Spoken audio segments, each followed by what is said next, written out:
Ohio. Ohio, can everyone hear me? Welcome. So, today, I'll be playing Never 7, which is like a game that I've been... Oh shit, the intro's playing. I'll go ahead and let it play. I haven't seen this yet.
So cool. So this game apparently came out on the PSP or so. So if anyone who's played like 999, VLR, ZTD, you know, the Sounding Files, Never 7 is... Oh shit. You guys didn't see that.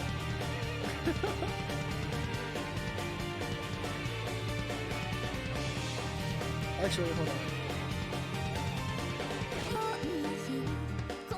Where are the controls? Okay, I guess I'll just like... It should be obvious enough. I have to like emulate this, right? To emulate this on PSP. It's a PSP game. It's a very, very old game, right? I don't think it ever got a translation. So, yeah, this is like an English patched ISO or whatever that I have to use. But yeah, this is the start of the Infinity series.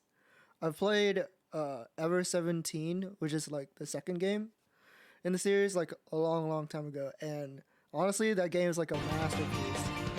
You just have to get through like a whole bunch. It's a really long game, so... But yeah, that game was a masterpiece. So I've been like looking forward to playing Never 7 for a really long time. I didn't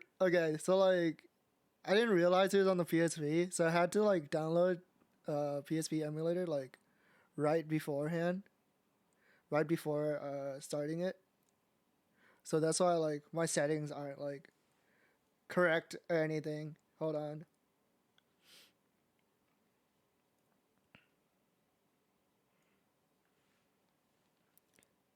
Can I edit this like real quick?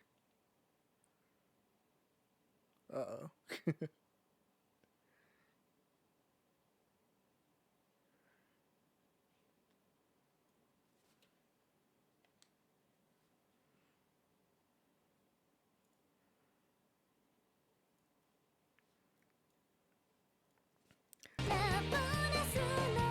I'm not like super familiar with PSP emulation, so like huh? How does this work?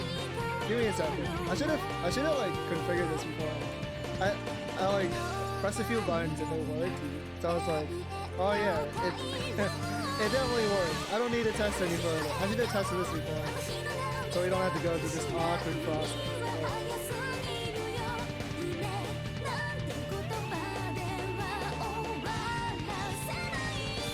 God, the song is actually like really good, even though it's like, you know, it's like repeating.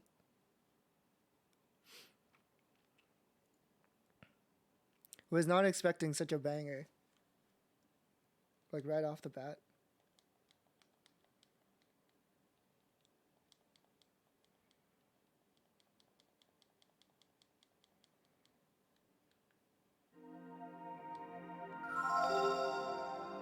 Okay, there you go. Now I got things working, I think. Oh, right. In Japan, cross and circle are the opposite. So you need to use circle to use the menu. Oh no! I can't read! This should be English patched. If it's not, I'll be so sad.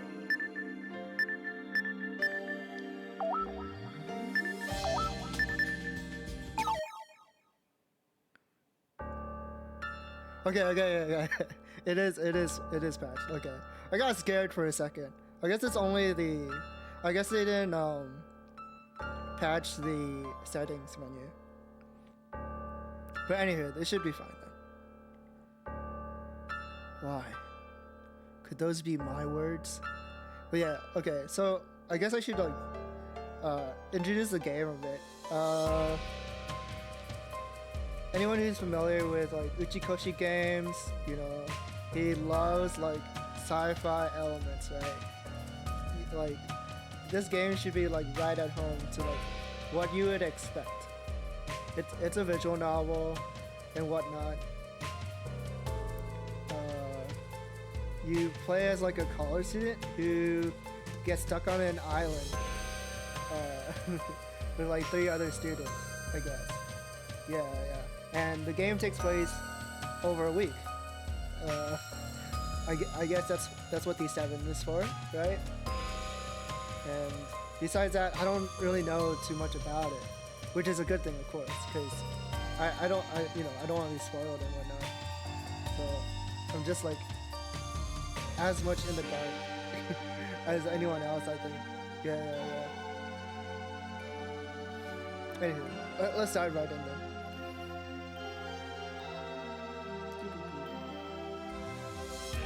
Could those be my words? Or someone else's? No. Right now it's doubtful whether these are even words or not. There's nothing here. No sound, no color, no wind. It feels like I'm swaying around in a cloudy liquid. It's so cold. With every breath I take, my windpipe and lungs let out a dry sound, as if they're frozen. That heavily dangling palm is clutching onto a small fragment of light. A bell? It's like a small sphere. The smooth metal surface shines as it emits a cold light. The bottom has a long, narrow hole carved into it, and a small, dull crimson string is tied to the top. Before long, the bell begins to quietly slip out of the palm, then slips out and falls. If it's like too loud or too quiet, please let me know. I'll try and adjust it if I can. I tearfully cling to her chest as my body's trembling gradually intensifies. In my arms, I can feel her cold, wet skin. Her thin limbs are stiff. Looking at her ghastly pale, almost transparent cheeks, I feel like she might shatter into 1,000 pieces if I touched her cheek. As if she were a doll made of glass. She has already stopped moving. She doesn't speak or smile. With her radiance and warmth completely gone, all that's left of her is an empty shell. A completely empty shell. Today is Saturday, April 6th, 2019. Oh wow, this takes place in 2019. I guess like, okay, let me look up when this game came out. So this game came out in March 23rd, 2000. So to them, like when this game came out, it's like it takes place like, you know, 20 years in the future. That's crazy. I wonder if there's gonna be like, you know, like fake technology involved. I've lost her. Why? Only that hoarse voice fills this empty void.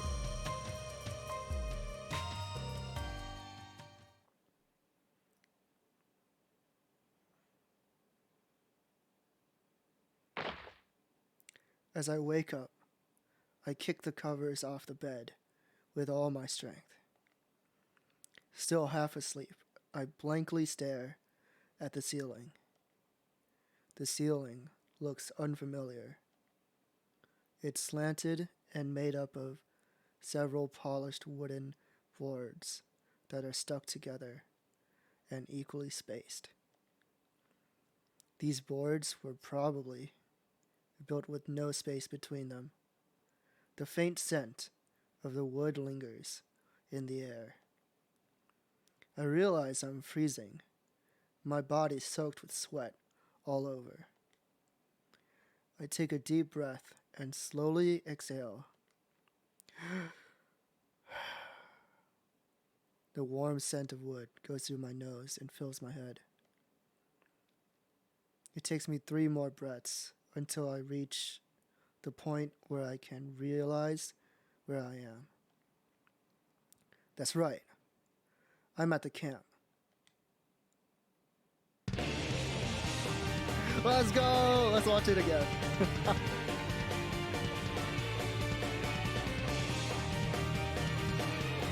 And now we know, like, the bell thing, right? The cure. Look at this, guys. Looks pretty nice for a summer camp, right? Whoa! Beach episode! Apparently, like, from what I read, like, this game is heavy in, like, the dating elements. Because they felt like the game couldn't sell without it. So we'll see how, like, bad it is, right?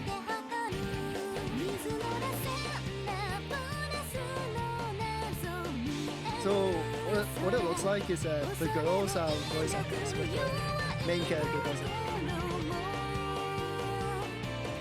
So I don't think I'll have to read the girls' parts as well.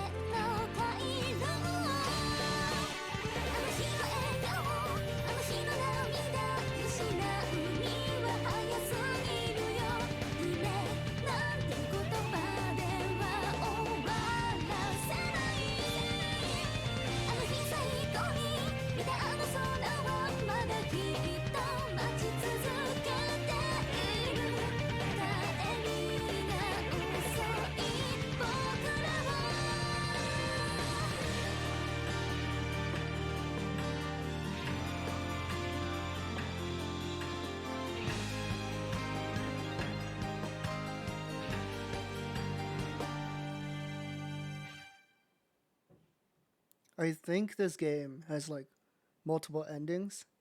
That's usually like the case with like Uchikoshi games. So I'm curious to see like who we'll end up with first. Oh, April 1st, Monday. I don't think like Japan doesn't celebrate April Fools like the Western world does. So we're not gonna get none of that prank business in this game, I don't think. I slowly sit up by my bedside. I'll turn it down a bit.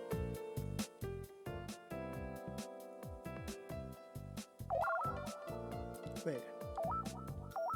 Oh, okay. I got confused for a sec because I mixed it up. Like, it's gonna take me a bit because I have to remember that circle is confirmed. The sheets that I kicked off are now on the floor. I should pick them up, but I don't have the strength to do so. My whole body feels sluggish. My parched throat begs for water. It feels like I'm waking up with a hangover. Despite my body's protests, I raise my left arm to check the time on my watch. Wait, this guy sleeps with his watch on? The digital reading says the first of Monday, 9:17 a.m. on its display. I lower my arm. Whew. And take in another deep breath. What an awful nightmare. Huh? Suddenly, I start to feel a bit worried. But why? It was just a dream. I shouldn't get shaken over something. I shouldn't get shaken over some dream. Still, deep down, I can't help but feel a little disturbed. Dream. But was it really just that? Saturday, April 6th. In 5 days, huh? Unconsciously, I start counting the number of days up until Saturday on my right hand. What the hell am I doing? I must still be half asleep. I coldly smirk, mocking myself. But just then, the door to my room is violently thrown open with enough force to break it. Standing in the doorway, I see. Who is she again? All of a sudden, she says something.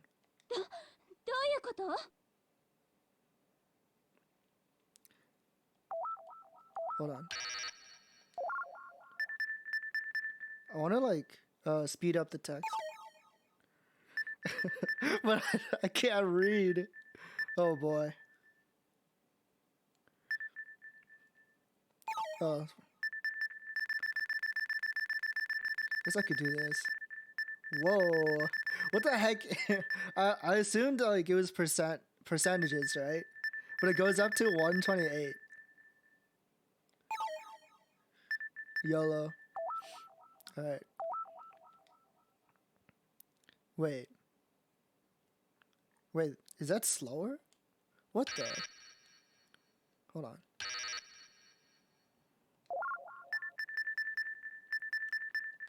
Did the speed slow down? What the?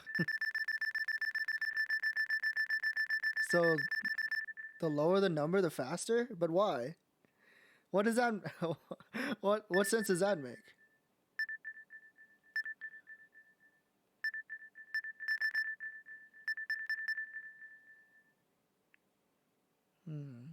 Maybe half of the normal amount? Because the default was 30. She sounds like she's frantically chasing after something. Wait, did that change at all? It still feels slow. Oh, give me 1 second. I'll be right back.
Okay, I'm back.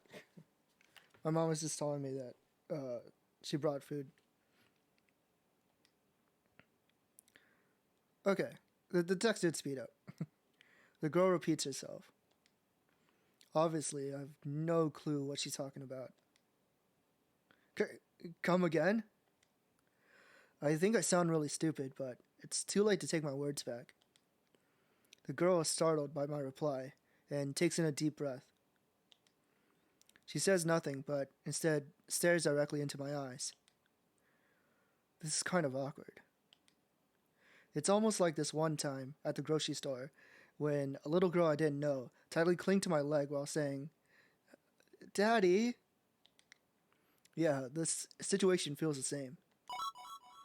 Oh shit, I get dialogue choices. Hold on. I saw like a quick save, right? Oh sheesh. Yeah, I'll make a save for like every dialogue option, I suppose.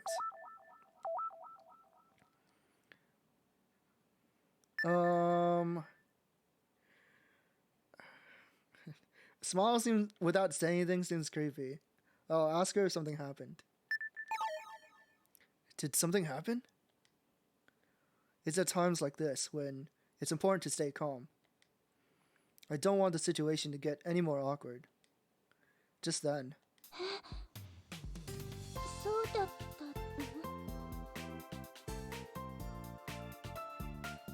What the? Okay. Is there like a separate speed for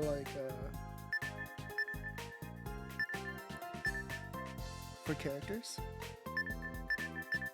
Cause this feels painfully slow. But I can't read. Oh no. It'll be fine.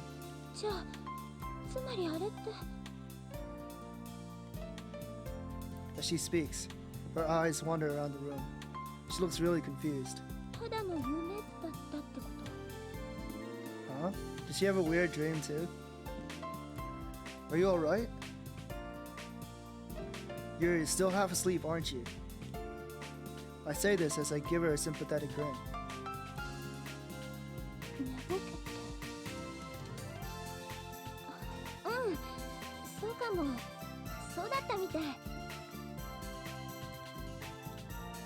Although she says that, it looks like she hasn't yet grasped that this is reality.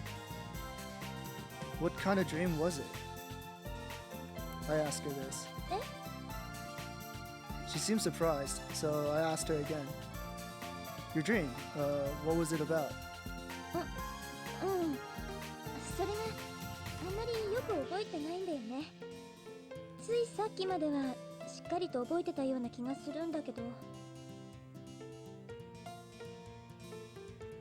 She thoughtfully taps her cheek with her index finger. Oh, that's right, the glass cheeks. I know what you mean. So we must have had the same dream, if she's like touching her face like that. Like when you wake up from a dream cracking up, but then can't remember what was so funny or something like that. I have never like woken up from a dream laughing. Is that normal?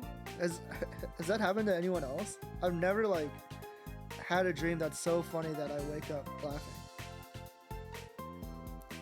All that would be left behind would be like a vague, pleasant feeling. Huh?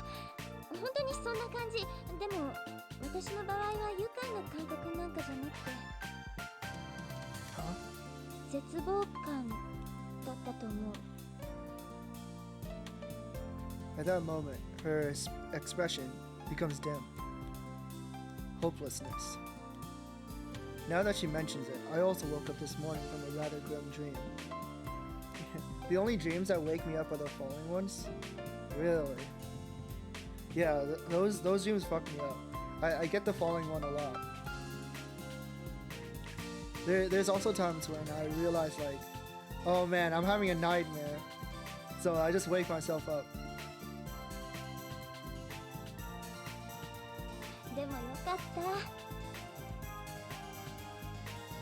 Suddenly, she begins to smile widely.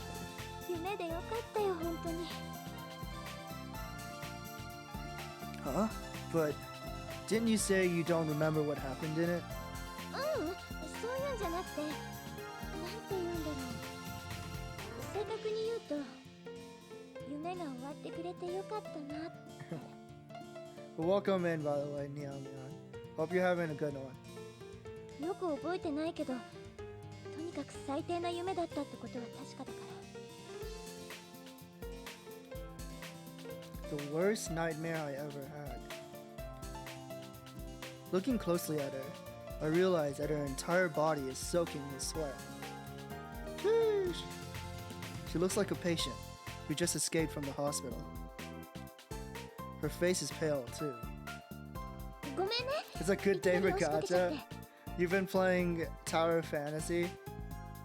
You haven't gotten to the point where like the gacha stops giving you the good stuff yet.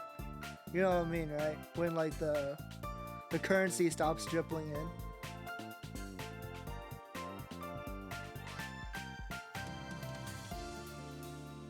No, I don't mind.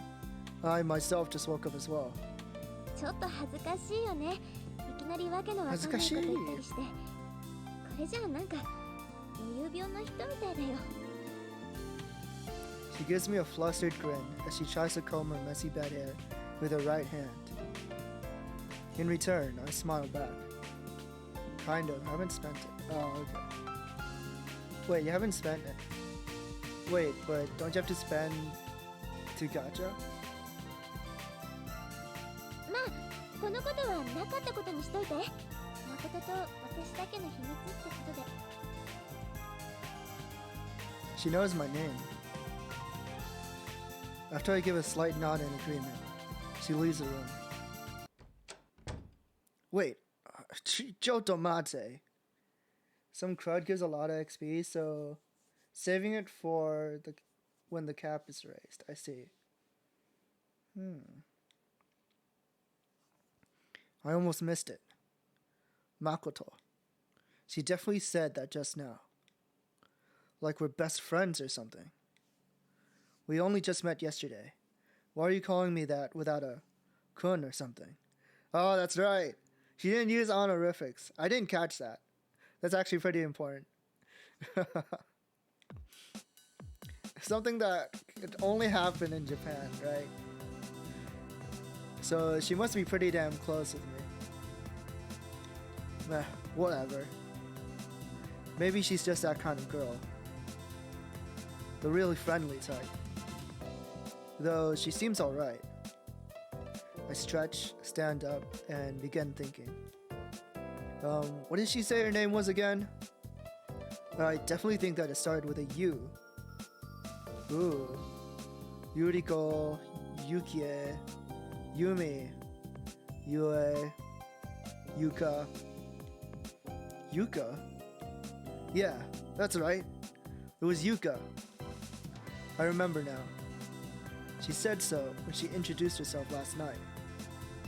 And her last name was Kawashima, wasn't it? Or Kawashima. Yuka Kawashima. Well then, muttering those words, I head out to the living room. The ceiling is quite drafty. The room is rather spacious. Everything in it is new and well organized, like a showroom. On the south wall is a huge glass window. It offers a fantastic view of the vast blue ocean. There's no one else here yet. Yuka probably went back to her own room. I feel like relaxing, so I approach the sofa. Suddenly, I notice someone's placed an aluminum ashtray on top of it. Lying in the ashtray is a lone cigarette butt. Jeez, what idiot put an ashtray here of all places? I pick it up and place it on top of the round table in front of me. With that, I sink into the soft sofa. Beyond the huge glass window, the morning sun shines in from the east, its reflection sparkling on the ocean. It's quite a breathtaking scenery. Positioning myself so I can see it better, I blankly stare out at the ocean for a while.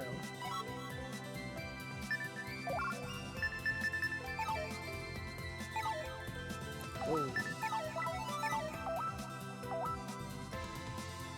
Let's put my thoughts together. I try to pull my thoughts together. First, the camp. Well, I say camp, but this isn't for a school club or anything. The seminar camp. In all my 20 long years of life, okay, so MC is 20.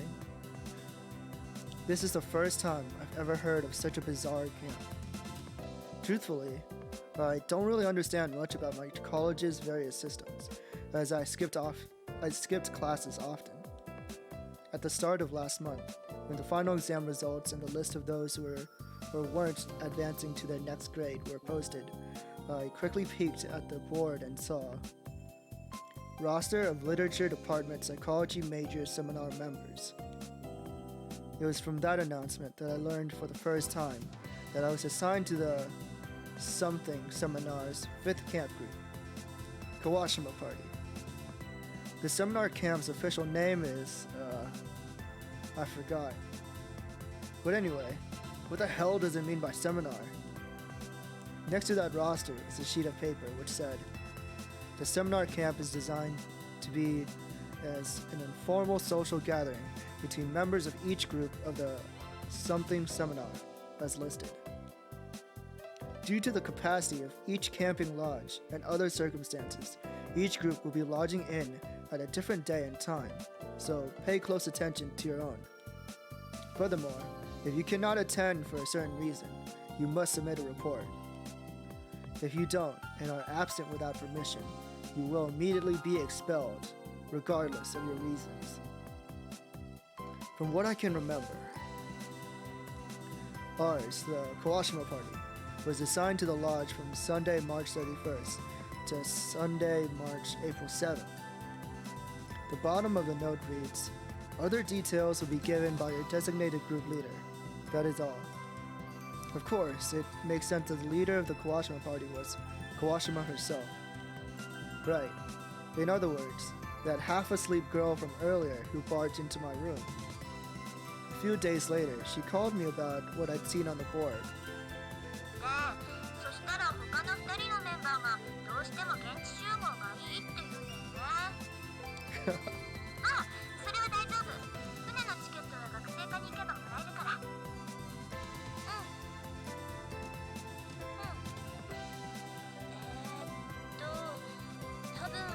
多分31日の夜までについていればいいんじゃないかな。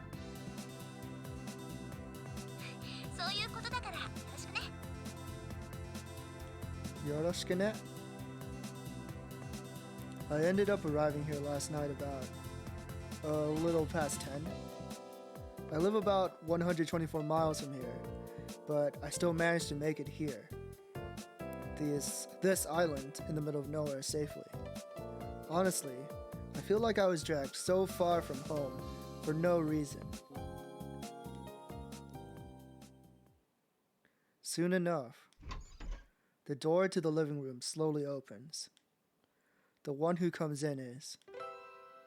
Hello? Huh? Oh yeah, that's right. Come to think of it, I don't think I've heard this girl's name yet. Good morning. I greet her cheerfully. I wait several seconds for a reply, only to get none in return. What the? Rude? The girl completely ignores me and quickly disappears into the kitchen, as if nothing had happened. No, she might not have ignored me intentionally, as it seemed to be an unconscious and natural behavior for her. For instance, if she thought she heard the greeting coming from the TV, then she probably would have ignored it. Having been ignored, I become determined to clear up this good morning issue, so I stagger to my feet and head for the kitchen. Oh wow. In an attempt to fix the situation, I face her and try to say good morning again. Good morning. Griefer. What? Hey, chicken coop enjoyer. What do you mean griefer sounds? I didn't grieve. I came in. I wanted to, you know, greet Mikon with an arrow, and she murdered me in cold blood. Completely blasted my guts all over her front porch. I spent an entire stream gathering those materials, and she just instantly wiped me out. So unfair. It was really funny though. I hope you're doing well today. Good morning, as they say.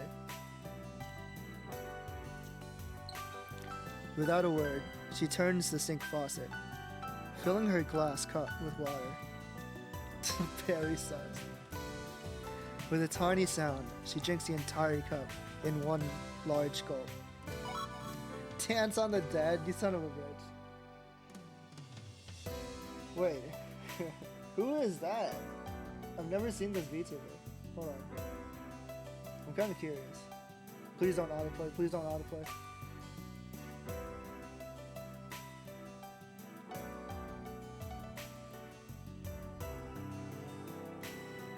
Is this person a bear?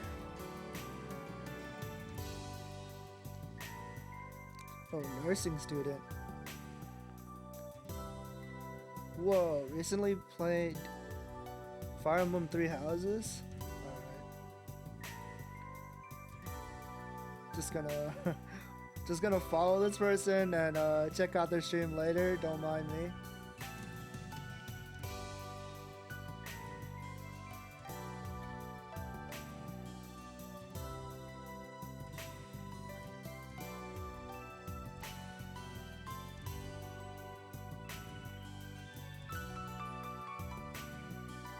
When I saw the emote, I thought that was Karagi.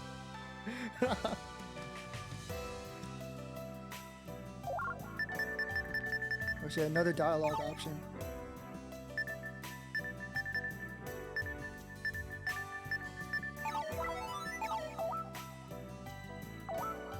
Okay.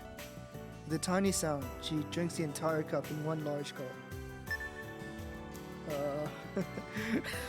Do I dare say good morning again? Maybe I should try something else. If she's not responding to good morning, I should probably try something else. So, did you sleep well last night? Those words sounded incredibly forced and cliched. I feel my face flush from embarrassment. Oh no! Maybe I should have said good morning instead. I mean, not to be rude, but you don't look like you slept much. Yeah, she looks really fucked up. She looks very melancholic. No answer. Instead, the absent-minded girl just watches the water drip from the faucet. Oh, you're not feeling depressed, are you? After all, you were taken away from your precious spring break against your will. Honestly, I'm bummed about that too. You don't just ask someone if they're depressed. What the heck are you doing? But you know, it can't be helped. It's too late now, so let's make the best of it, okay? I mean, if we're gonna spend the week here, then it'd be best to pass our time at this camp as optimistically, as productively, and as energetically as we... 意味ないよ。 What? The girl says this quite suddenly. 何の得にもならない。 Wow. She seems like one of those types of people. One of those people who don't want to like socialize, I guess. Like I'm like that too, but I'm not going to be rude about it. Nothing to gain? These words make my mouth run dry. I'm speechless. 私にはないから。 Huh? Well, she has a very low opinion of herself. What? Nani? Before I can ask again, she slips right by me and returns to the living room. Up until earlier, I had been sitting down on the comfy sofa. But now, the girl is sitting where I was, in a demure manner. While trying to think about what to say, it's at that point that he shows up, entering the living room while rubbing the sleep out of his eyes. Who's he? I didn't realize that there are other males in this game. The legendary Undying Man. He says that in such a gaudy voice that causes me to shiver repulsively. Jeez! Why do we hate him so much? It resembles the greeting of a dictator looking down on his people. He looks at me as I stand still in the center of the room and turns his attention towards the silent girl. あれひょっとしてお邪魔だったかな Not really. He asks the girl this as he ignores my presence. Of course, she doesn't answer him. へそんなわけないか While laughing, he glares at me again. His eyes are full with scorn. Does he have something against me? He lets out a loud yawn while slowly walking over to the sofa before sitting on it. He keeps about 50 centimeters between the girl and himself. How much is 50 centimeters? I don't know, like, distances.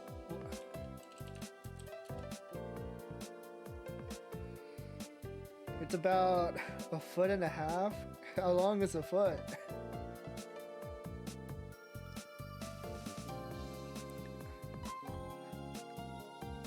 I guess this is about as long as a ruler. I see.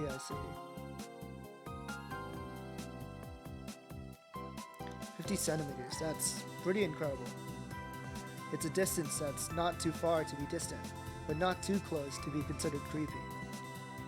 He did it so effortlessly that it must be like second nature to him, a process that's been imprinted and stored in his brain, such as unconsciously controlling a car or bike would be. I suppose this is what you call a master. This guy is the only one whose name I heard before coming here. Okuhiko Ida. If you were a student at my college, you would have heard his name at least once. I bet that even if you asked somebody off campus, they'd have heard of him. The son of the Ida financial group. In any case, the upper-class Ida family live lives that us working-class people can only dream about. As Okuhiko is the family's heir, it has been arranged for him to become the head of it someday. Oh, this snooty rich boy. In school, you couldn't go a day without hearing gossip about him. He always keeps millions of yen in the trunk of his beloved Ferraro. Or, I heard that he conducted businesses with a celebrity. And then, most of the stories are basically, 2 years ago, that happened to him.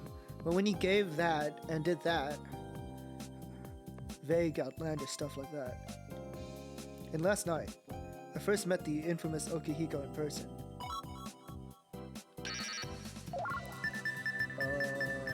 I'll recall what happened last night, since I don't know what happened myself. Sunday, March 31st. When I arrived here, it was a little past 10 at night. The exterior of the lodge was illuminated by moonlight. My imagination ran wild as I was awed by its beauty and how much bigger it was than what I thought it would be. When I heard of a college-run lodge, I just assumed that it'd be painfully cramped and extremely dirty, like a really cheap rundown motel. Clearly I was wrong. There's no way the college would own such a luxurious property for just a scam. Maybe it's a vacation spot for the college's staff. That's what I was thinking as I opened the front door. The room was filled with a mysterious atmosphere that seemed uncharacteristic. Chicken coop. Why would you bring that up? I hate it. I hate it. I do not condone it.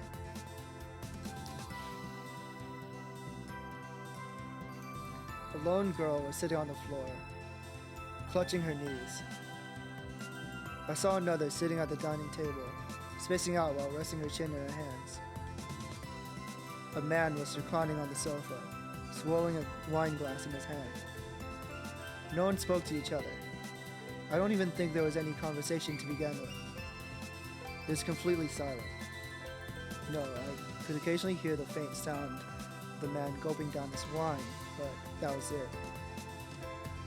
Oh yeah, have you finished Nirvana Initiative yet? Before long, the girl from the round table noticed me. あ、お疲れ様。 From poggers to preggers, I hate that. It's what she said. From the way she said that, it seemed like she was much more tired than me. Chikaru, my beloved? No! 誠くんだったよね。 So did you finish the game, or you just got as far as like maybe Chikara Somnium? Yeah. どうも、はじめまして。私は優香、川島優香。 Kawashima 知 Yuka. らないけど、気がついたら班長とかいう。 Finish your route, still avoiding streams of it? Oh, okay, gotcha. I won't say much then. Yeah. Which route did you get? でもなければ、そこがいいわけでもないのにね。きっと、くじ引きかなんかでいい加減に決めちゃったんだと思うけど。I wasn't expecting Yuka to have this kind of personality. まあ、とにかくよろしくね。 I thought she'd be like a character who's like top of her class or something. Yeah, same here. After saying this, I glanced at the other two in the room. The girl, clutching her knees, stared at the floor without even moving. She looked as if she were a piece of art made of plaster that had been previously placed in here. The man casually held his wine glass up towards the lamplight to check out the wine's color. Oh, so I think it's like a group of 4, right? And so it's like 2 dudes, 2 girls. As he was doing this, he began to speak. Oh gosh, dude. Button up your shirt. Why do you have the first button open? Come on. Have some dignity. Huh? You can't be the heir of the Ida Financial Group? そういう言い方はあまり好きじゃないんだけどね。 Huh? まあいいさ。そう。僕が I'm looking up if there's an official name for it. よろしく。 Ryuki's root. Oh, okay.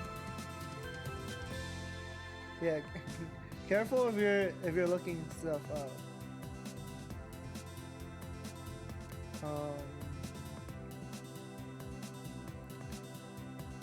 If you finish like one route, it has to eat like. Wow, I don't want to accidentally spoil you, I guess.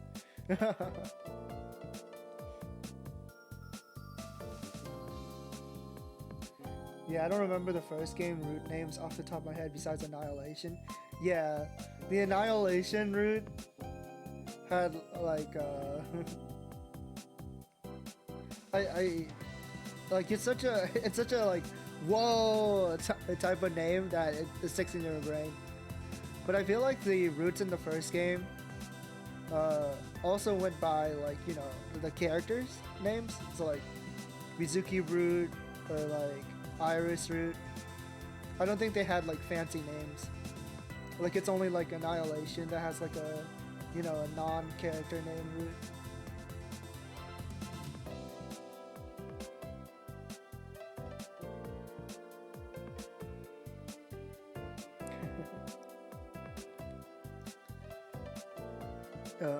Nice to meet you too.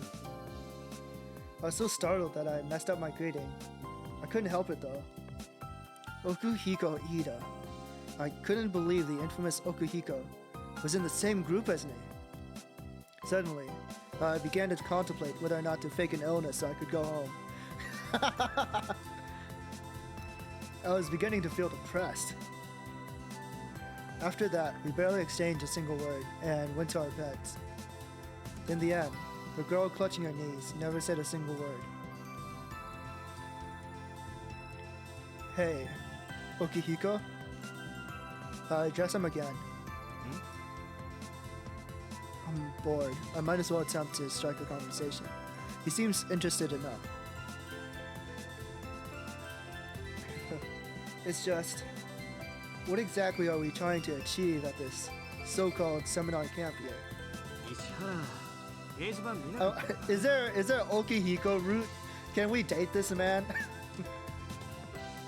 we could be rich. We could be rich. No, I'm just kidding. I doubt it.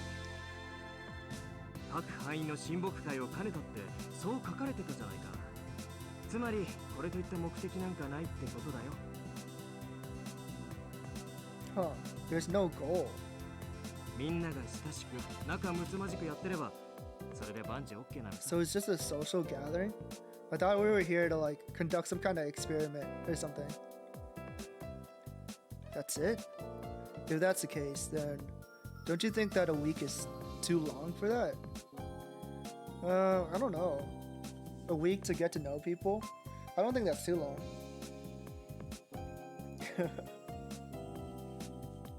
Chicken Coop, have you played any other Uchikoshi game? まあいちいち細かいことは Besides either Salmon Bars? 僕は悪くないと思うよ。こういうの。 As if to emphasize his point, Okihiko continues with this. ねえ、はるかちゃんだってそう思うだろ。 Oh, her name is Haruka. Haruka? I see. So Haruka is that girl's name. そう思うだろ。 She does not look interested. Okihiko gives Haruka an attempt of a smile that's refined yet half-hearted. Just then, この匂い好きじゃない。 uh-oh. Does he have Axe body spray or something? She suddenly speaks. His jaw drops. I don't think he's used to being so utterly ignored. この匂い Haruka glares at the aluminum ashtray that I placed on top of the round table earlier. Oh, the smell of cigarette smoke. タバコか。そっか。はるかちゃんはタバコの匂いが嫌いなんだね。 Haruka gives a slight nod. Now that you mention it, shouldn't the flames have already gone out a long time ago? 石原、タバコの匂いっていうのはそう簡単にはなくならないものなんだよ。しょっちゅう吸ってるやつにはわからないかもしれないが、吸わない人ならすぐに気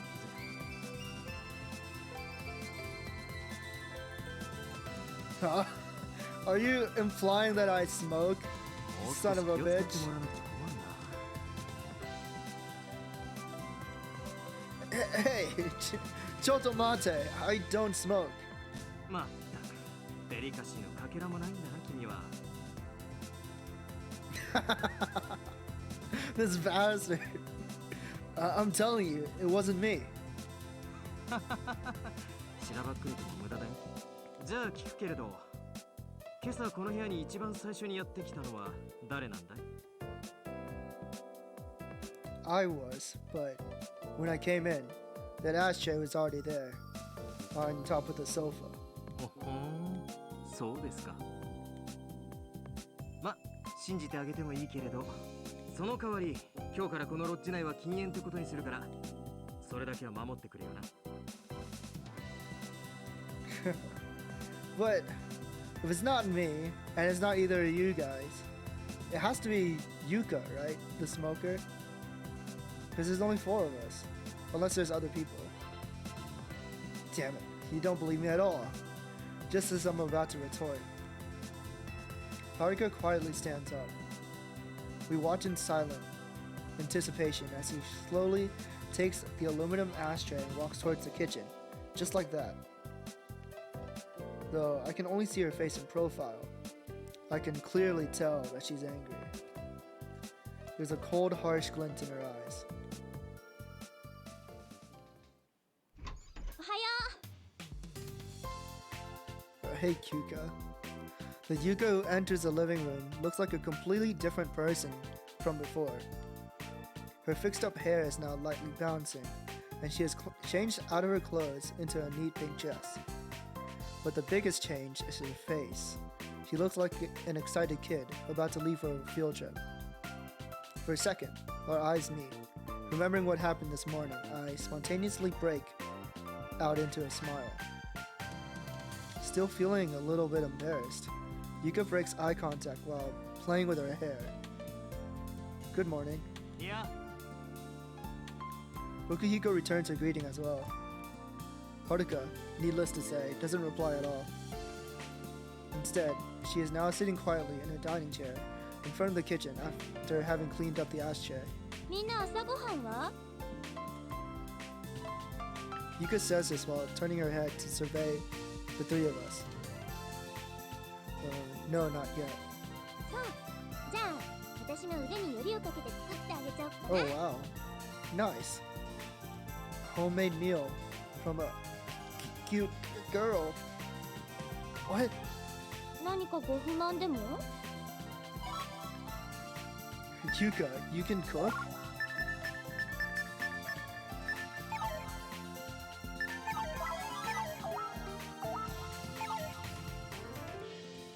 ひょっとして疑っているの？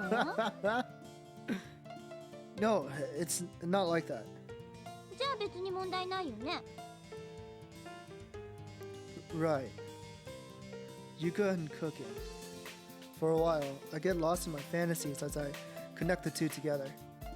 A girl's cooking.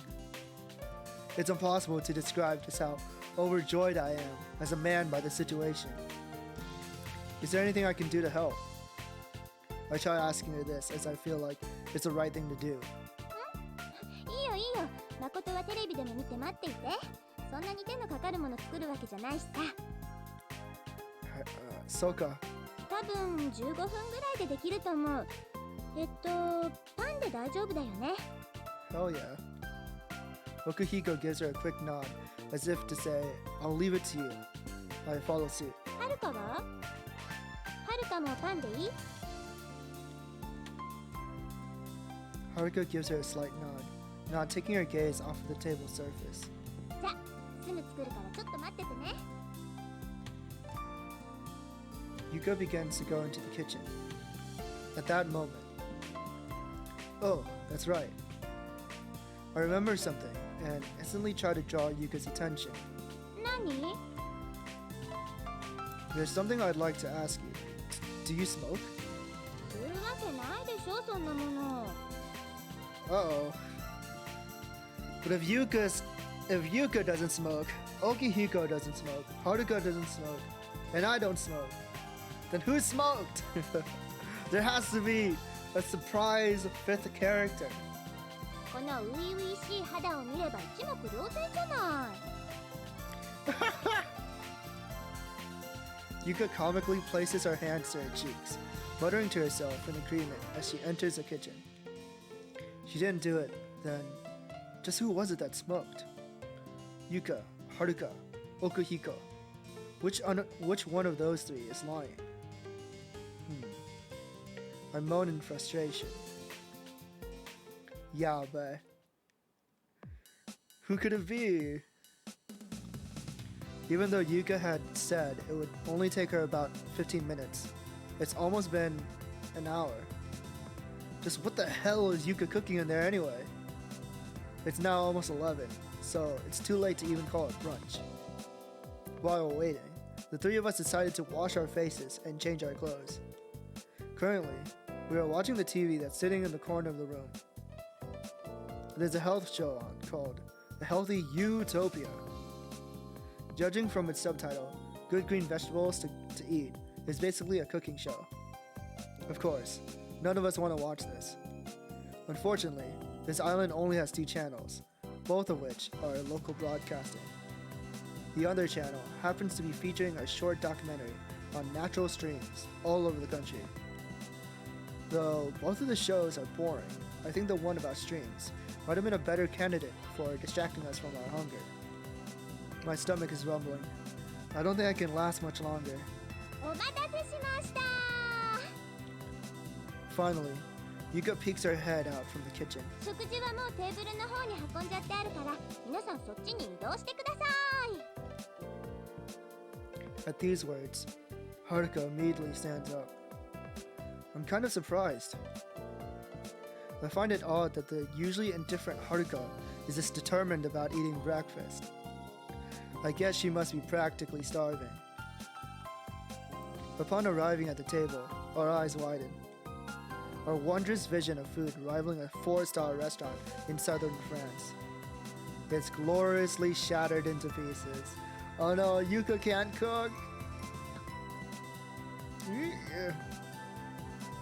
There is a mysterious object that I've never seen before in my life, heaped up into a pile at the center of the table. Next to that are 4 plates with toast. That thing is toast, right? Placed on them. As if it had come from outer space, this mystery object has a complicated and mysterious pattern of spots and is shaped like some kind of viscous jelly mold. As for Yuka's toast, it's a solid black mass. It might as well be called charcoal. どうぞ召し上がれ。 Yuka urges us on with a large, proud smile. At the same time, she takes a mysterious object, places it on the charcoal, and smacks her lips. We watch her, dumbstruck. Before long, あれみんなどうしたの？ Yuka tilts her head. ごめんよ。僕ちょっと胃の調子が悪くて。 Well, that's cheap, Okuhiko. 私お腹空いてない。 Haruka, not you too. せっかく作ったのに。これでも何度も作り直したんだからね。 Remade it? I don't think the quality of food has anything to do with how many times you remake it. Furthermore, if it's true that this is the result of all my time and effort for the last hour, including the countless times I remade it, then I just can't understand. If that's the case, then just what kind of thing was her initial result? Just trying to imagine it makes my hair stand on end. Suddenly, as if she's reading my mind, Yuka says this. 誠はお腹空いてるよね。 Oh no! I'm the only one left! She makes it sound as if I'm completely obliged to eat this. Oh god, I gotta take one for the team. I gotta accept the bullet. She's gonna hate me if I don't. Yeah. I hopelessly nod. In the end, let's just say that Yuka's food drove me to hell and back. I never did figure out what the recipe of the mysterious object was. In all honesty, I'm too afraid to ask.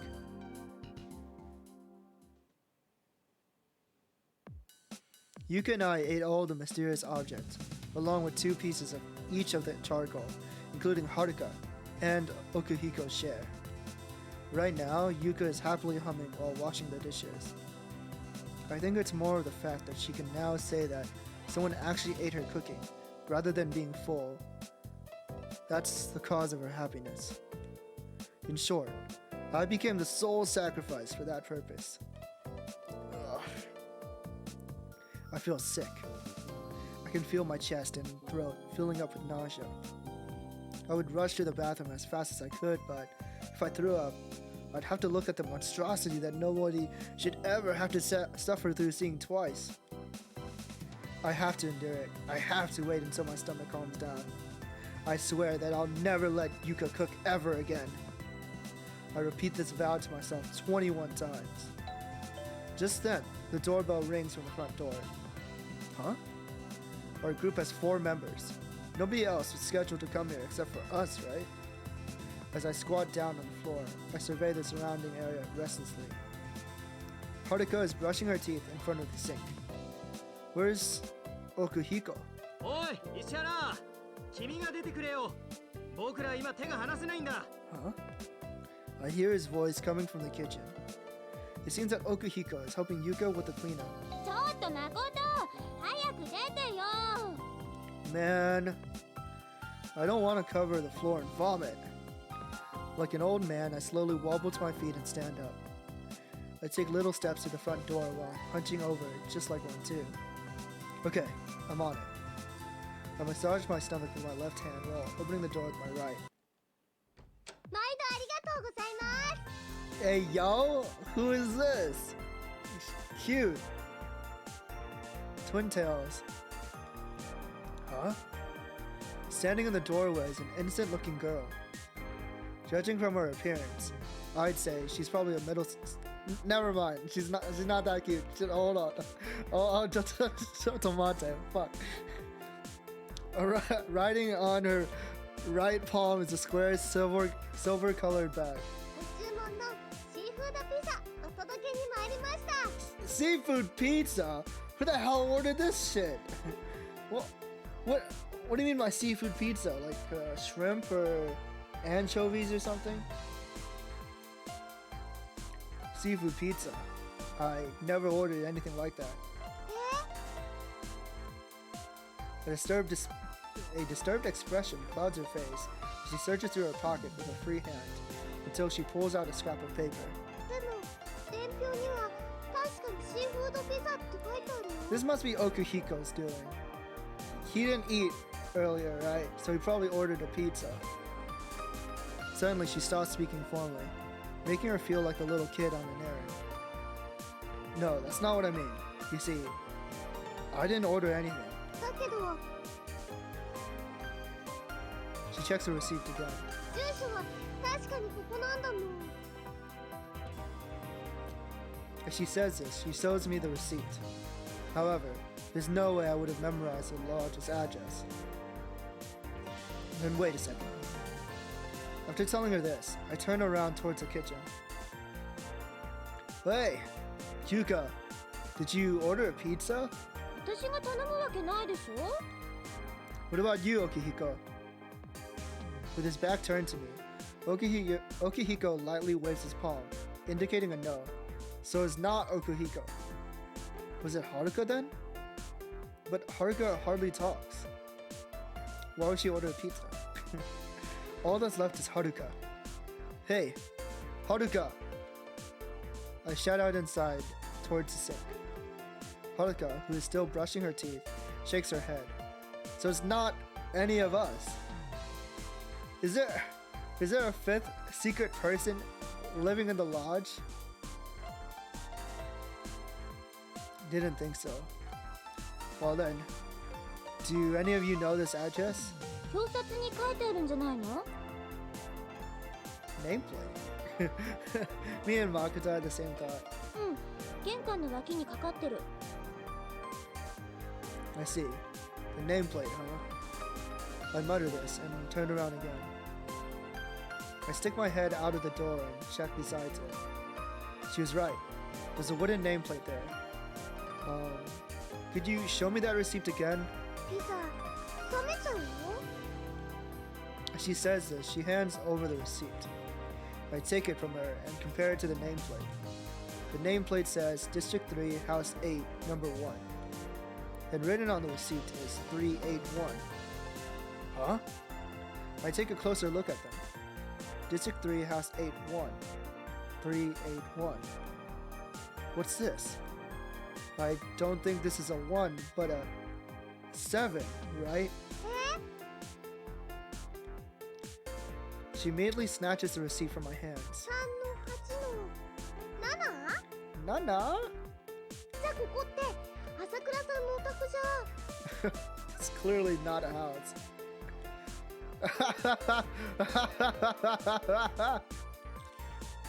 I unintentionally laugh. Of course. Why didn't I just check that first? Had I just asked for the receiver's name, I could have cleared up this misunderstanding immediately. Jeez, I'm such a blockhead. Sorry, there isn't anyone here named Asaka. ちょっと待った！ Huh? That abrupt shout surprises the girl. What is it, Okihiko? Okihiko had walked over without me noticing it, and is currently standing next to me. あ、どうもご苦労様。 Huh? 僕が朝倉奥彦です。 Is he trying to steal the pizza? What the hell are you saying? You're the eater. Okihiko instantly shuts me up with dirty glare. そうそう、飯田材木店のバイトの店員朝倉奥彦です。 The girl watches our little exchange with curiosity どうも。 and mutters this, a little overwhelmed. でピザは？あ Slightly flustered, the girl pulls out a thin box from the silver bag. こちらがご注文の品になります。 Okihiko reverently accepts the box before asking her. いくらだっけ？ 1200円です。 $12. Okihiko takes out some money from his pocket and gives it to the girl. $12 for pizza? That's so freaking cheap, dude. After she takes it, ありがとうございました。 she gives a deep bow before energetically running off. This guy just stole pizza. I mean, he paid for it, but still. Okihiko gives a smug smile as he sees off the girl's receding figure. I see. So that's how it is. I'm finally beginning to understand Okihiko's ulterior motive for coming here. ちょっとちょっと、それってどういうことなのよ。 Well, I can't blame Yuka for getting sulky. The slightly cold seafood pizza had been placed on top of the glass table in front of the sofa. 奥彦くん、胃の調子が悪かったんじゃなかったの？ You fool! Now you're gonna get it. なあ、なんかいつの間にか治ったみたいだ。 As he says this, Okihiko reaches out for another slice of pizza. はるか、さっきお腹空いてないって言わなかった？さっきまでは。 She monotonously declares this with an unwavering expression. She nibbles at a slice of pizza with her small mouth. さっきまでって。Why do I have to say small mouth?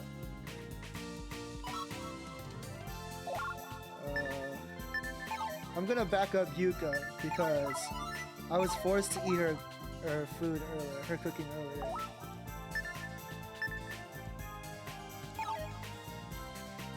Haruka, you're being rude to Yuka.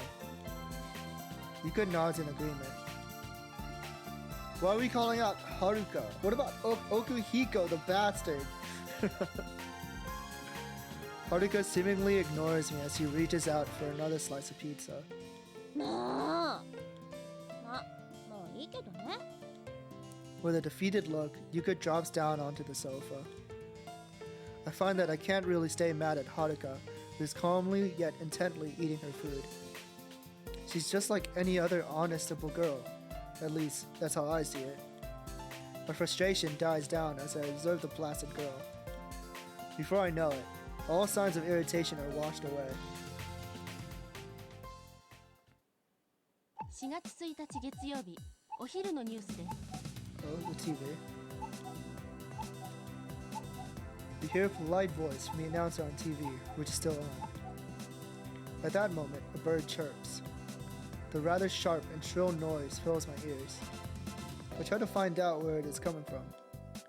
I find it in the upper right corner of the giant glass window overlooking the ocean. A cuckoo clock. This is the first time I've seen one. My voice is full of awe. あれ？今気づいたの？ Oh, I see it. Yeah, just now. At 10, I was changing my clothes in my room, and at 11, I was caught up in that repulsive meal, so I missed the sound of the clock both times. 私も昨日初めて気づいた時には驚いたけど、 I look around to find that nobody else is surprised by this. Oh right, Yuka, Haruka, and Okuhiko arrived before me yesterday, so they've already heard it.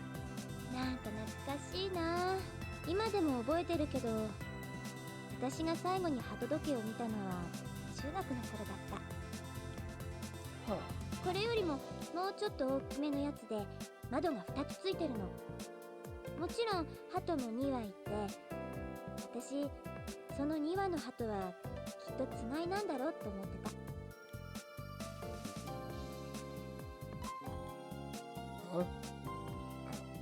Aren't you gonna continue? いや、ただそれだけなんだけどね。That's all there is. Something doesn't feel right. I feel that at the tip of that conversation, there's an even greater story behind it that's now been washed away. It's obvious just by looking at her. Just now, there's a faint glitter in her eyes. ねえ、そろそろ行かないか。As he rises, Okeranigou flicks his long bangs away from his face. うん、そうだね。こんなとこ閉じこもってても時間がもったいないし。Where are we going? そんなの決まってるだろ。テニス。 Tennis? What? Tennis? さあ、皆さん支度してください。 Well, that was unexpected. It's not that tennis itself is a problem. It's that Yuka and Okeranigou just said, let's play tennis, like it was nothing. And there seems to be no issue with it. Just what is this seminar camp anyway? I asked Yuka this on our way to the tennis court, since she's our leader. だから I mean, so aside from the traditional meaning of seminar, there's also other things implemented in it, like clubs and social activities. Yuka nods in affirmation. Even so, is it alright for us to suddenly start playing tennis from the get-go? いいのいいの、全然問題なし。 Hey, Yuka, may I ask you what's really been bugging me? どうぞ。 In the first place, just what is a seminar camp? なんなんだって言われても、だからゼミの合宿だよ。 Why am I here? MC keeps asking, like, what the hell are we doing? God, we're just so lost. I'm gonna ask again. I need to know. What do you mean seminar? Camping in a seminar. Yeah, that makes sense. But what does it mean by seminar exactly? え？冗談でしょ、マコ Well, さ that's ん。 a new expression. No, I'm being totally serious. I rarely went to my classes, so I'm completely clueless about things like this. へえ。まさかこの後に及んでゼミの意味を知らない学生がうちの大学にいたなんて驚きだけど。じゃあしょうがない。教えてあげよう。 I'd appreciate it.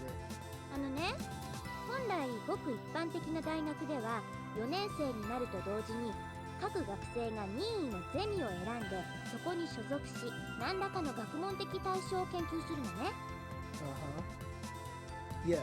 だからゼミっていうのは要するに研究室のことだと思ってくれて構わないと思う。 Interesting. でね、ゼミにおいて研究した成果はいわゆる卒論という形をとって年末に発表しなくちゃいけないわけ。その卒論が大学のいろんな偉い先生たちに認められることによって私たちは晴れて卒業することができるの。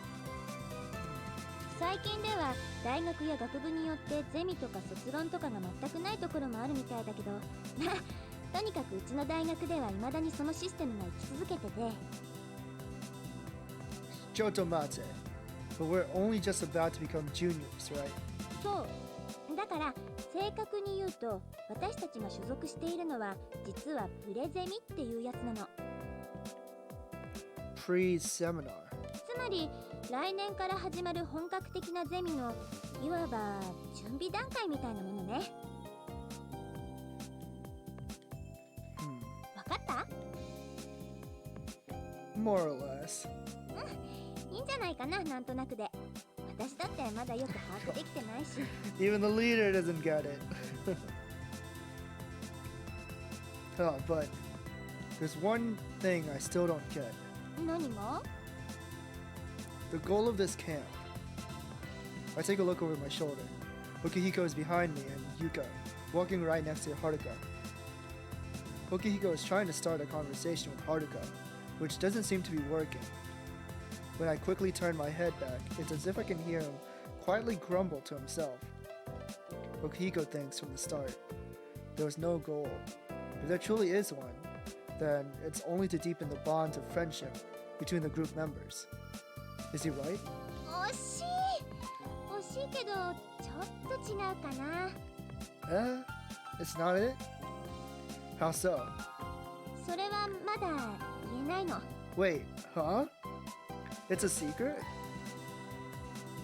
だって命令なんだもん。 What? Our goal here is a secret. Ordered. 教授直々のお達しなの。合宿最終日までその趣旨は教えてはならないってね。 What the hell? Okay. Why? もうそんなにしつこく聞かないの。 But 優香先生の恋愛方程式その1。しつこい男は嫌われる。 what? よく覚えときなさい。 Come on, you can't pull that on me. Yuka gives me a kind smile. That smile makes my heart pound louder. I can feel my ears burn hot. When I realize what that means, I try not to act anxious. Dislike persistent men. Dislike who? Flustered. I feel the wind playfully brush against my cheeks. It takes us 5 minutes to walk from the lodge to the tennis court. さあ、やろうやろう。 Yuka has rented 4 rackets from the court's manager and forced them into our hands. It's almost blinding how much joy her eyes are radiating. Just then, 私いい。 she places the racket she had just received gently against the bench. はるかちゃんやらないの？ He is much more disturbed by this than Yuka. Now that I think about it, Okihiko seemed to be extremely eager to play tennis. I bet that, because he was brought up as practically nobility, he probably had private lessons on how to play tennis since he was a kid. うん、でも見てるだけじゃつまらないよ。見てない。 Huh? 私海が見たいから。 She's just gonna dip. 海 Umi. 海に行きたいの？ Haruka gives a small nod. 海か。じゃあ僕も行こうかな。 What? He's gonna dip tennis too? Why did we come here? 奥彦くんも？だってよく考えてみてくれよ。せっかく海のそばに来たんじゃないか。まずは海を見たいと思うのは当然の欲求だよ。それにテニスだったらいつでもできるしね。そっか。ちょっと残念だけど、でもしょうがないよね。 There's a victorious glint in Okihiko's eyes. His mouth also warps into another smug smile. じゃあ、私たちはここにいるから。 What? We? We? So by we, Yuka means me and her? Just us two? Alright, I guess we're going into the Yuka route. Alright, let's play tennis. Well, whatever. It's not like I hate tennis. Besides, I could use a little exercise. How popular is tennis anyways in Japan? When I played Love Plus, I don't know if there's many people who know what that game is because it never got a localization. But Love Plus is like a dating sim. A dating sim game on the Nintendo DS. I remember skipping school one day, like just to play that game. I think it was in like high school or something. I just straight up did not go to school and I ended up playing that instead.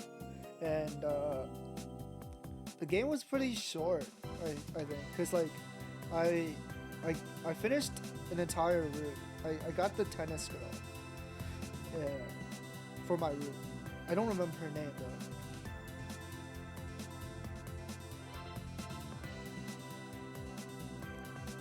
Anyway, the chilly fresh morning air almost makes my bones ache. じゃあそういうことで Okihiko starts walking away. Haruka already left long before him. Though she had left with a rather stony expression, I bet Haruka was thrilled to leave. ちゃんと夕方までには帰ってきてよ。 Yuka shouts this to Okihiko. Are you sure it's okay to leave Okihiko alone with Haruka? I mean, I guess it can't be helped. I already chose to stay behind with Yuka, so... Alright, have fun, you two. Without turning around, he casually waves in acknowledgement. He's trying way too hard to act cool, but that's Okihiko for you. じゃあ私着替えてくるから。 Oh? Does she have tennis clothes? Change into what? テニスウェアに。 Tennis wear. だってさすがにこの服じゃテニスはできないでしょ。 Right. To emphasize her point, Yuka pinches the collar of her clothes. I guess so. だから誠はここで待ってて。すぐ戻ってくるから。 Yuka rushes over to the changing room next to the court management office.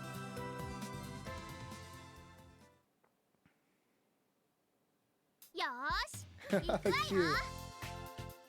Tennis clothes are really cute. Girls in tennis outfits. Tennis skirts. Sheesh! When Yuka returns from changing her clothes, she stands on the opposite side of the net, wearing a daring grin. That laugh. この日のために密かに開発されたサーブ。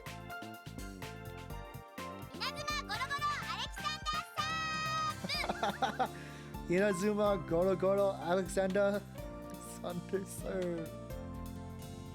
Stop boasting and serve already. Yuka throws the ball high in the air a few times. She bends back as far as she can. Just what kind of serve is she? 雷様、雷様、お願いだからおへそは取らないで。ゴロゴロピカッドーン。 Ah! Slam. Not even a second has passed. The ball creates a graceful arc in the air before slamming down into the court as fast as lightning. Are you serious? I break into a sweat.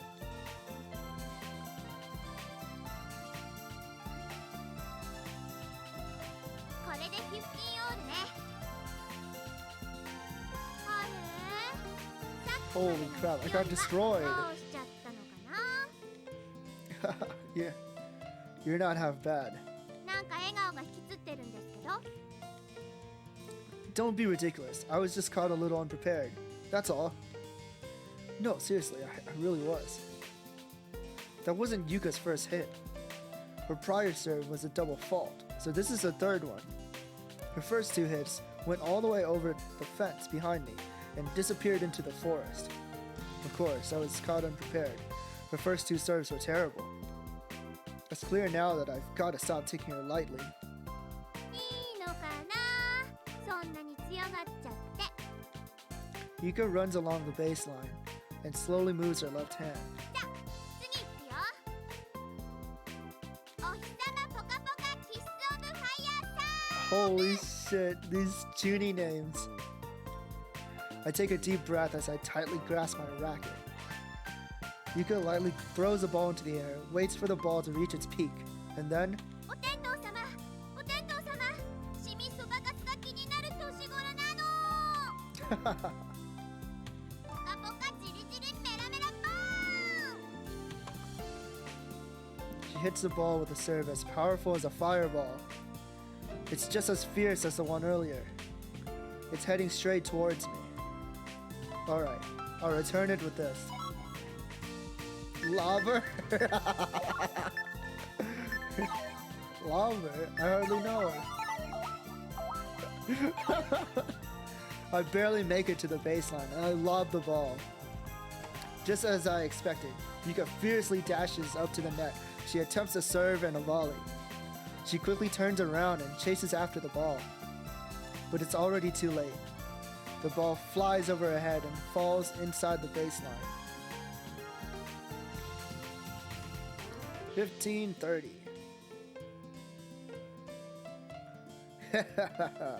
I've completely figured out your strategy. またまた強がり言っちゃって。本当はミスショットだったんじゃないの？ Don't be such a baby. You know it wasn't. どっちにしろその程度じゃまだまだね。 Damn. She's so full of herself. これで15-30か。勝負はこれからよ。 Yuka enters her next serve and pose without skipping a beat. 次は北風ヒュルリラ神風サーブ。風さん、風さん、私を遠くに連れてって。 Sheesh! Just shut up and serve. ヒュルリヒュルリラバリュバリュー。 The ball, spinning as fast as a tornado, lands right near the edge of the service line and bounces back up. My body moves towards the descending ball. My next return will be a...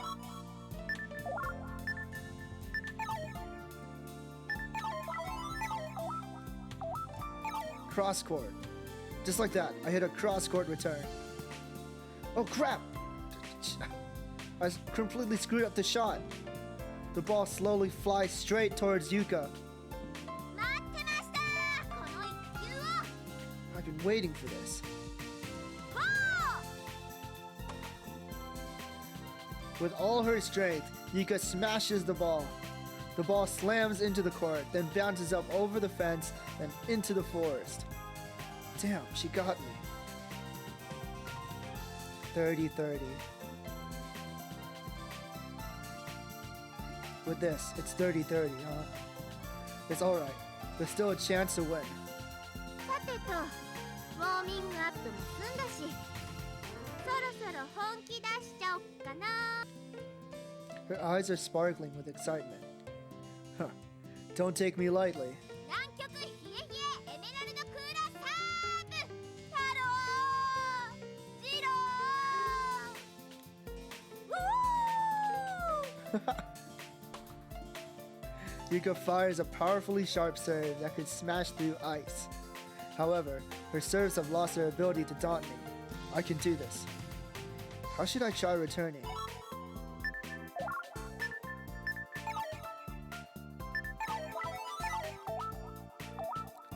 Let's do a drop shot. I hit a drop shot close to the net with a scooping motion. The ball shoots up in the air and loses speed as it unsteadily heads for the ground. Yuka wildly charges towards where it'll fall. No way! Will she make it? And then, the ball brushes past the top of the net, then falls into the opposite side of the court. Phew. That was close. I sigh in relief. あー、惜しい。もうちょっとだったんだけどな。 Nice. Yuka pouts in frustration. 30-40. The score is 30-40 now. I just need one more point to win. Yuka hops back to the baseline and prepares another ball. いくわよ。古今東西。お酒の種類。 What? 焼酎。 Yuka pays no attention to me as he suddenly launches an ultra-fast serve. Hey, you can't just change the rules. Even so, Brandy! I still play along. 日本酒。 What other kinds of liquor are there? Uh-oh. There's so many different choices.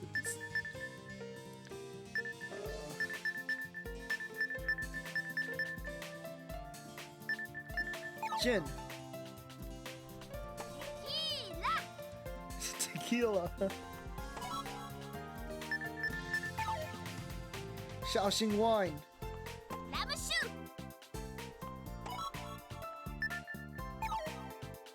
Vodka. 泡盛 Beard. Oh, she's run out of choices.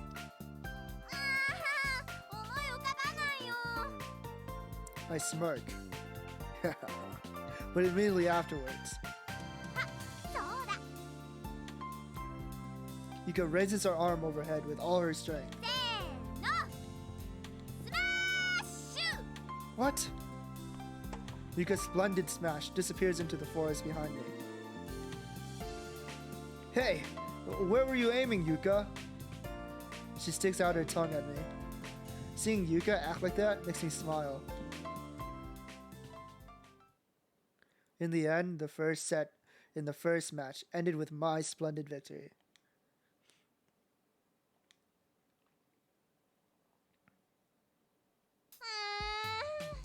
もう見つからないよ Freaking Yuka, your aim. You sent too many balls in the forest. Now we gotta go get them. I hear Yuka complaining in the thicket.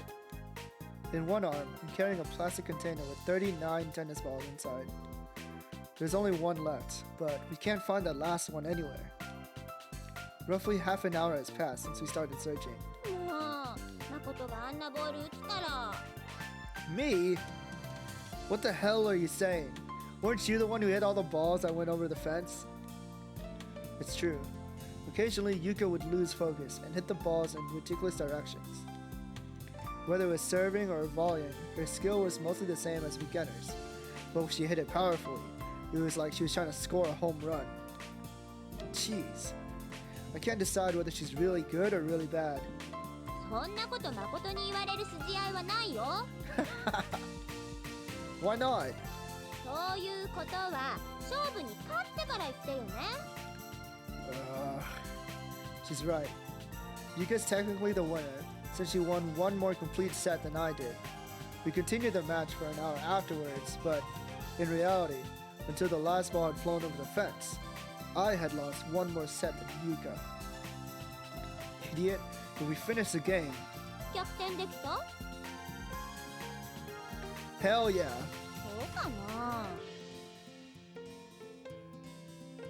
Of course. ふん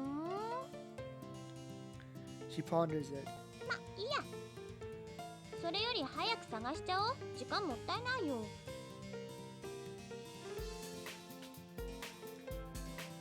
In the end, to her, a loss is a loss. Since Yuka is a winner, she only hears my bluffs as excuses. Damn it. I click my tongue. ほら誠ボケーと突っ立ってないで早く探す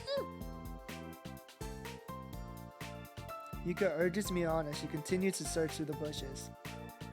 As I begin to charge through the thicket, I let out a weary sigh.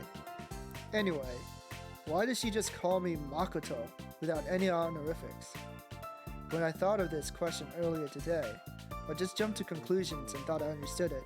But when I really stopped to think about it, it doesn't make sense. After all, we only just met yesterday.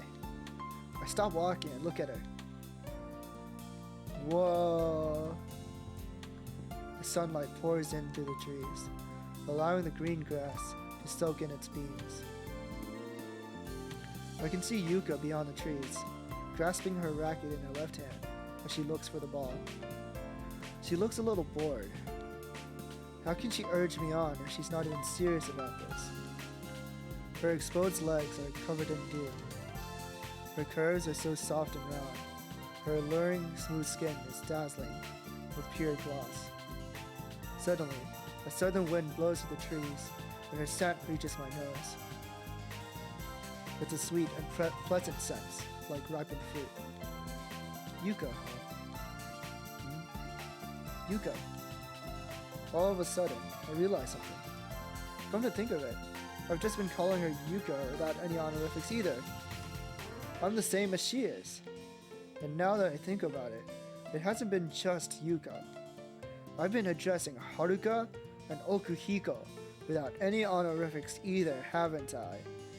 I didn't even notice that. I didn't even catch that. That's kind of spooky.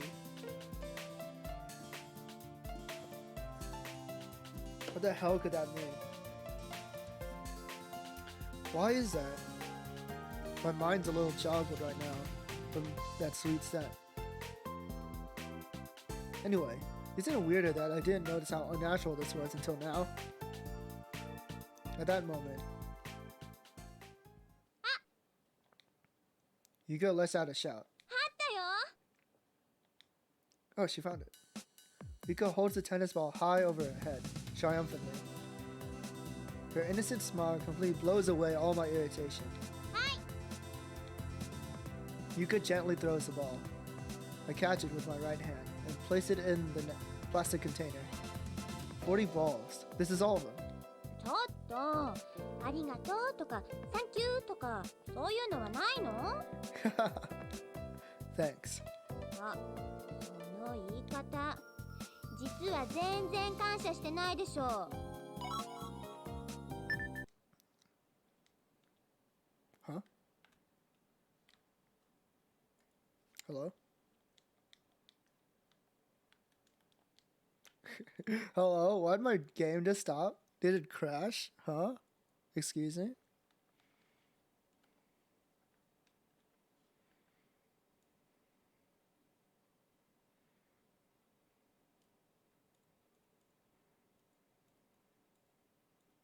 Uh-oh. Yeah, bae. Yeah, it did crash. What the hell? It just suddenly crashed? Fuck. Alright, hold on. Hold on, let's restart it. Come on. It's okay. I saved 1 billion times, so we won't be too far behind. I just have to like speed up a little bit.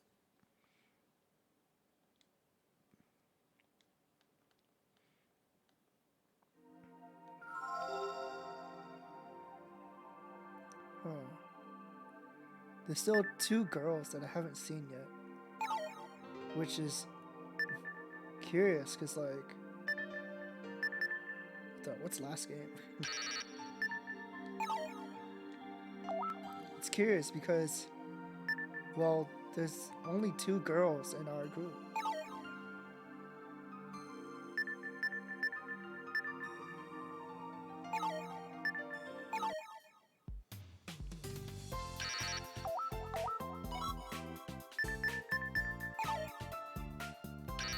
What button's the speed up again? Oh shit, that's auto. Whoa, not that button. Okay, I got it, speed up.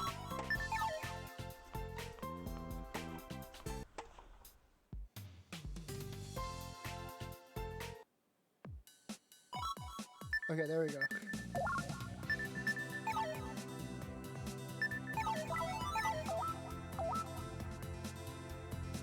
I'm grateful.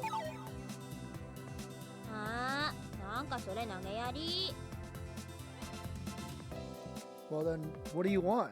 俺ってのはもっとこう気持ちを込めて言うものでしょ？ I did say just now with feeling, or at least I intended to. そんな風だから誠は。 After that, she let out a string of insults. Well, she's partially right, but no, I'm annoyed because she's right. I'm getting angrier and angrier. さっきも言ったけど、そもそも誠があんなヘナチョコサーブを打たなかったらこんな苦労はしなくて済んだんだからね。 Pathetic. If they were so bad, then why didn't you try returning them?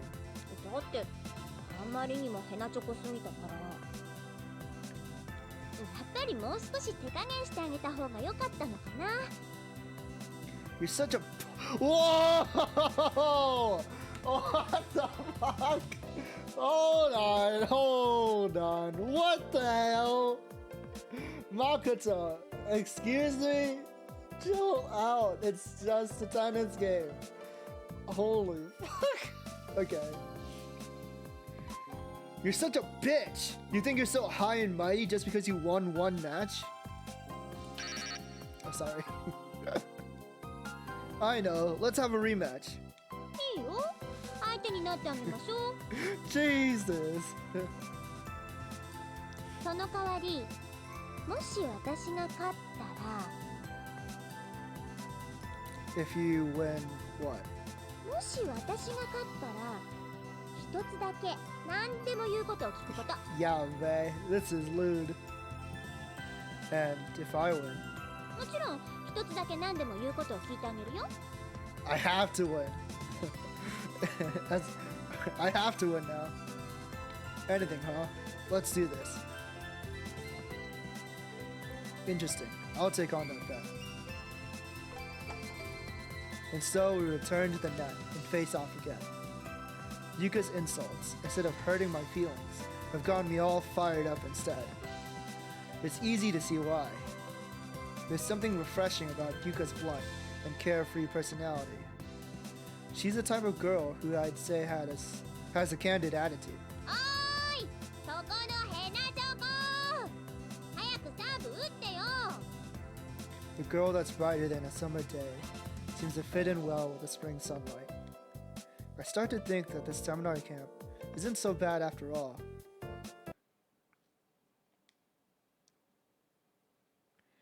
After the match ended, Yuka and I talked about what to do next.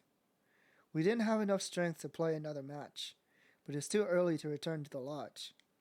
So in the end, we decided to go to the ocean to meet up with Haruka and Okuhiko. When we finished chatting, we took showers in the management office. The shower felt so wonderful and refreshing after being in the sun for so long. We're now heading towards the ocean while descending the long hill road. By the way, the result of the match... さーてと、何やってもらっちゃおうかな。 No! She won? God damn it! Why wasn't it me? It should have been me! It's obvious just by looking at Yuka's expression. Just say it. What do you want?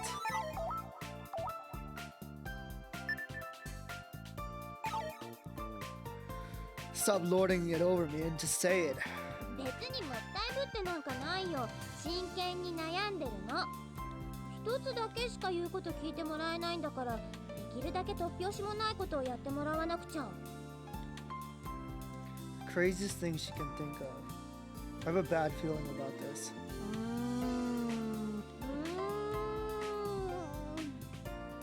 ま、考えとくよ。 Huh? You can't do that. Tell me now. だっていいのが思いつかないんだもん。約束では有効期限があるなんて言ってないしね。 Well, that's true. 明日かもしれないし、明後日かもしれないし、ひょっとしたら10年後かもしれないし、10年経ってもちゃんと覚えててよ。 It's impossible. Yuka just smiles.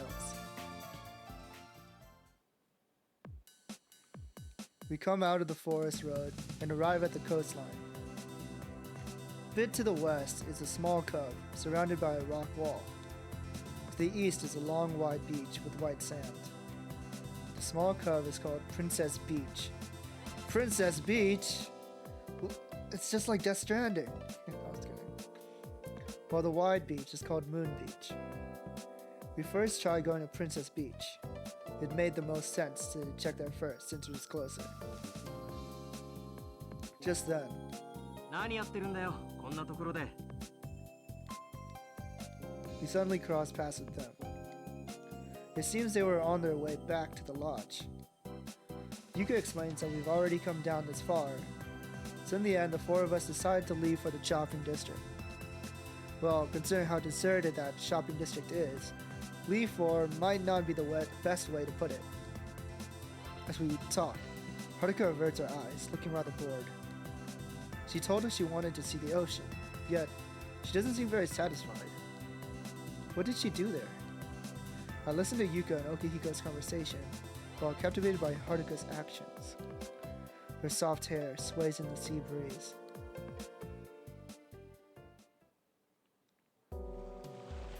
The moment we arrive at the top of the bank, we are rewarded with a grand scenery that stretches out as far as the eye can see. The crimson-colored sky starts fading into even darker colors. We're walking by a long, crescent-shaped beach. Its sands, as smooth as velvet. There's nobody here except for us. The only sound is the soothing noise of waves crashing against the shore. The sea breeze gently brushes past my nose. It carries a sweet smell that's rather captivating. So this is Moon Beach. I can't quite hide the awe in my words. ね、登って正解だったでしょ。Yuka says this with pride. That's right. On our way to the shopping district, Yuka suggested that we climb the bank on the east side of the road to see this sight.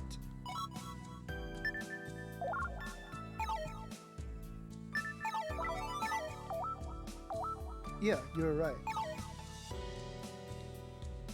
I say this sincerely. You're unlikely to see such a beautiful sunset in the city.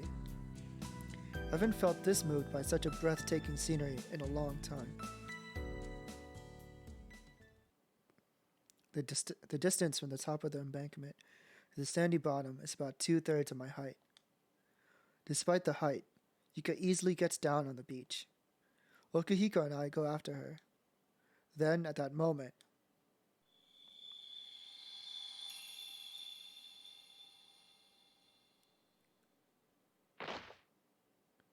I hear a loud thud from behind me, causing me to turn around. On the sandy beach is Haruka, who has hit the ground. It seems that she messed up her landing and fell. She looks confused. She might not understand what just happened. I walk over to Haruka's side, grab her hand, and help her up. Are you alright? As if nothing had happened, she gives me a curt nod in reply. However, it's clear that Haruka is definitely embarrassed. She's blushing. Before I know it, I've turned around. I notice that Haruka is the only person still loitering around at the top of the bank. Huh? Wait, didn't I just help her up? So then why is she still there? I break into a sweat. My head is racked with confusion from my inability to comprehend the situation. While this is happening, Haruka slowly doubles over. She bends her knees and grips the edge of the embankment. Judging from her stance, I already know what's going to happen next. Wait! Before I can warn her, she's already mid-air. And then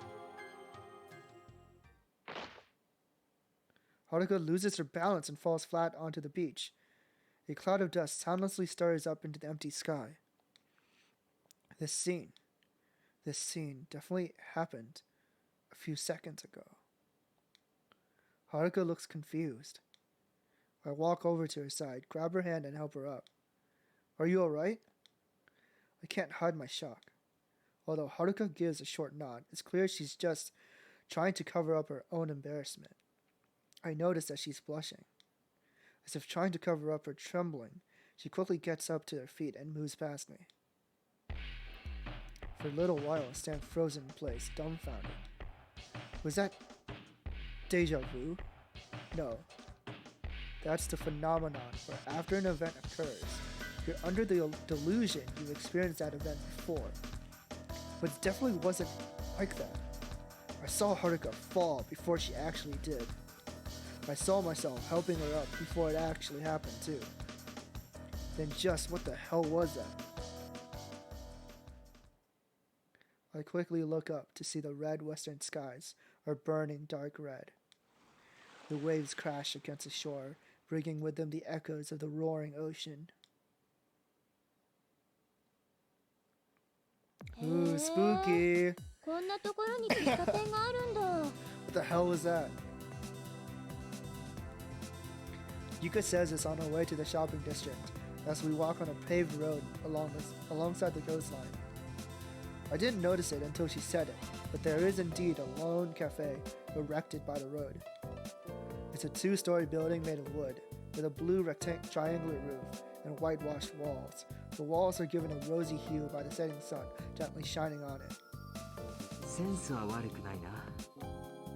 Okihiko says this. He's right. thanks to the fact it's facing the water and that you can hear the pleasant sound of the tiny waves washing up on shore. It's reminiscent of an Italian restaurant overlooking the Adriatic Sea. The sign above the entrance reads Luna Beach in big letters. Luna Beach, huh? The front door has a plate with the word open written on it. After a while, you stop walking as you take in the sight of the cafe, interweaving with the late afternoon sky. あれもしかして Who the hell is this? Huh? I searched for the owner of that voice. It sounds familiar. It came from the back of the cafe. I see a girl standing there with a broom in her hands. She's staring right at us. Huh, this girl is... Yep, it's that girl again. She places a broom against a wall and runs over to us. 確かシーフードピザを注文した人たち Yep, Yeah, that was us. We're the ones who ordered the seafood pizza, that's right. She's the delivery girl who gave us a pizza for lunch. ああ、その説はどうも。 As Okihiko finally recognizes her, a crooked grin slowly emerges on his face. He must feel awkward right now, considering how he lied about his identity earlier. 何知り合い Oh, I see. Yuka and Haruka didn't meet the girl back then. Remember the pizza we ate for lunch? She's the one who delivered it. はあそうなんだ Yuka gives a small nod of understanding. いつもご利用いただきありがとうございます The girl bows her head. I see. So she works at the shop. Huh? Now that I think about it, Haruka's... Huh? Haruka. Haruka is giving the girl a hard stare. She looks a bit pale. Haruka. When I called her name, Haruka's glance turned towards me. What? Her eyes are pleading me to do something, but I don't know what. ねえ立ち話っていうのもなんだしここで少し休んでいこうか Yuka throws her proposition out before I can speak. Everybody's attention immediately turns towards her. そうだな。ちょっと歩き疲れたし、そうしようか。あそうしちゃおう This gives Yuka's idea 2 votes of approval. 誠はどう Huh? Me? Sure. I don't mind. I'm too worried about Haruka right now to really care too much. はるかははるかもいいよね Yuka asks Haruka last. Naturally, she thinks she'll agree. 私はいい。帰るから。 Oh, that's awkward. なんで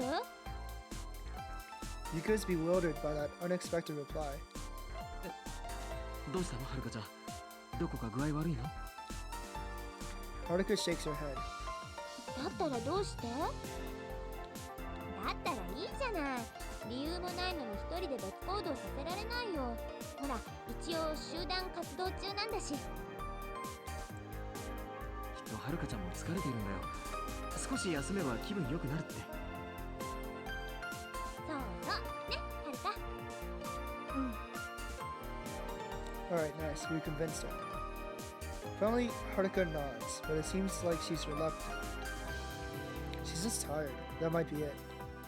She did this earlier at tennis, and she was alone even at the lodge. The girl's inexperienced with interacting with people, so this camp must be a tiring experience. The way Haruka glares at the delivery girl irks me a bit, but I think it's probably because of her aforementioned exhaustion. とりあえずみんな OK なんだよね Huh? Yeah, looks that way. The girl replies to my answer with a satisfied smile. それじゃ4名様ルナビーチへご案内 The girl guides us through Luna Beach's entrance. お姉ちゃんお客さんだよ Oh shit. An older woman. Let's go? Huh? One-chan? あらくるみが客寄せなんてあら珍しいじゃない Sheesh. So the little girl is Kurumi. The woman behind the counter gives us a welcoming smile. She looks like she's in her early 20s. Her short hair and apron suit her well. She gives me the impression of having a rather motherly aura. Mommy? You said Onei-chan. So does that mean you two are sisters? そうだよ。お姉ちゃんとくるみは血を分けた実の姉妹だよ。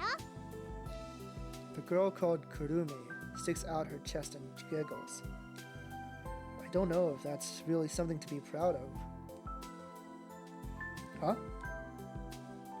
Haruka? Is it my imagination? I thought I saw Haruka give the woman behind the counter a terribly flustered look. Hey, yo? Haruka is silently staring out the window at the scenery. Her face is expressionless. She's like a soulless doll. So it really was just my imagination after all. じゃあ、あなたのお姉さんがここの店長さんで、二人でこのお店をやっていると？ああ、違う違う。私はただのバイトで、くるみは私の手伝いをしてるだけなの。Part-time. The woman behind the counter answers Yuka's question before she finishes. Huh? 申し遅れました。私、この店でバイトをしている森野泉と言います。Izumi. こっちはくるみ。私の妹で、時々お店の手伝いをやってもらってるの。ほら、くるみもご挨拶して。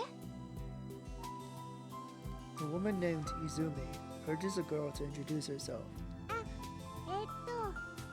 森野くるみです。今学校がお休みなので、お姉ちゃんのところに遊びに来てるの。お店が忙しい時はいろいろとお手伝いとかもしてるんだよ。今日もお昼に団体客が入って、くるみがいなかったら本当にどうなってたことやら。Kurumi is singing her own praises. くるみちゃん偉いね。Yuka pats Kurumi's head and rustles through her hair. くるみ、もうすっかり大人だから。She says that, yet she looks quite the opposite as she enjoys having her head patted. Spoil a child too much, and she'll grow up spoiled. Well, that's my outside opinion. Izumi Morino-san and Kurumi Morino. The Morino sisters, huh? Huh. Morino. The surname Morino triggers something within me. Where have I heard it before? Is it just my imagination? Before long, Izumi-san explains to us that the real shop manager is absent because he's in Italy shopping for tableware. So for now, Izumi is managing it all by herself. The owner apparently often leaves her store unsupervised for trips like this. だから実質、店長代理ってとこかしら。Izumi-san says this with a sweet smile. That gentle grin and her older woman charm causes my heart to start pounding. I try to distract myself by surveying the shop. The interior and exterior look like they were inspired by an Italian restaurant. The seats by the counter tables, as well as the fixtures placed here and there, go well with the store's atmosphere. Hey Mars, welcome in and thank you so much for the lurk. I hope you enjoy your time here. Against the wall is an old-fashioned jukebox, where an old jazz hit from several decades ago is playing. The store's interior is rather relaxing. Always love my stay here. I'm glad to hear that. From the window facing the sea, you can see a coast of Moon Beach, giving the narrow shop's interior a sense of depth and openness. There's a door in the back, which seems to lead to an open terrace outside. However, the restaurant's counter gives me the impression that the place could easily be mistaken for a bar. 夜になるとこの店はレストランを兼ねたバーになるのよ。Izumi-san explains this when she notices me observing the shop's layout. Whoa, am I that easy to read? Is that so? Wow. I give a vague nod, averting my eyes. I fear that if I look into Izumi-san's eyes right now, she'll read my mind. This time, I decide to face Kurumi. それでくるみちゃんは今何年生なんだい？ When I look over, I see Okuhiko talking to Kurumi. 3年生。 Third year. そうかそうか、中学3年なんだ。そろそろ高校受験か。大変だね。違うよ。中学じゃなくて高校3年 Wait. Huh? You're... what? Huh? My face twists in shock. Okihiko is also gasping or gaping in surprise. When she delivered the pizza, we were both under the impression that she was in middle school. くるみ、これでも17歳なんだからね。 She's 17? What? I thought she was in middle school.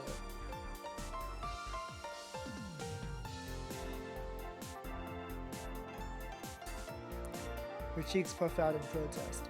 She has some sort of complex about her childish appearance.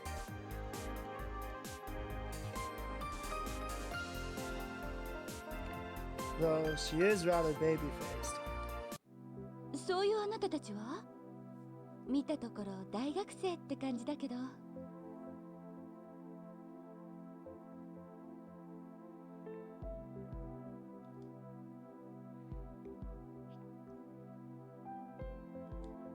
そうですね。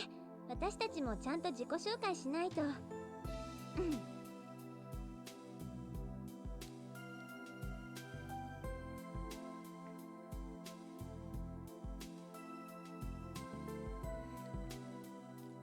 She tells her how we'll be juniors in college, that we're all members of the same seminar, that we're currently staying at a nearby lodge for a seminar camp. She explains everything. Afterwards, we both give her our names. ゆうかちゃんに誠くんね。よし、覚えた。くるみも覚えたよ。で、彼女が Kurumi definitely acts like a kid, so it's surprising to hear that she's in high school.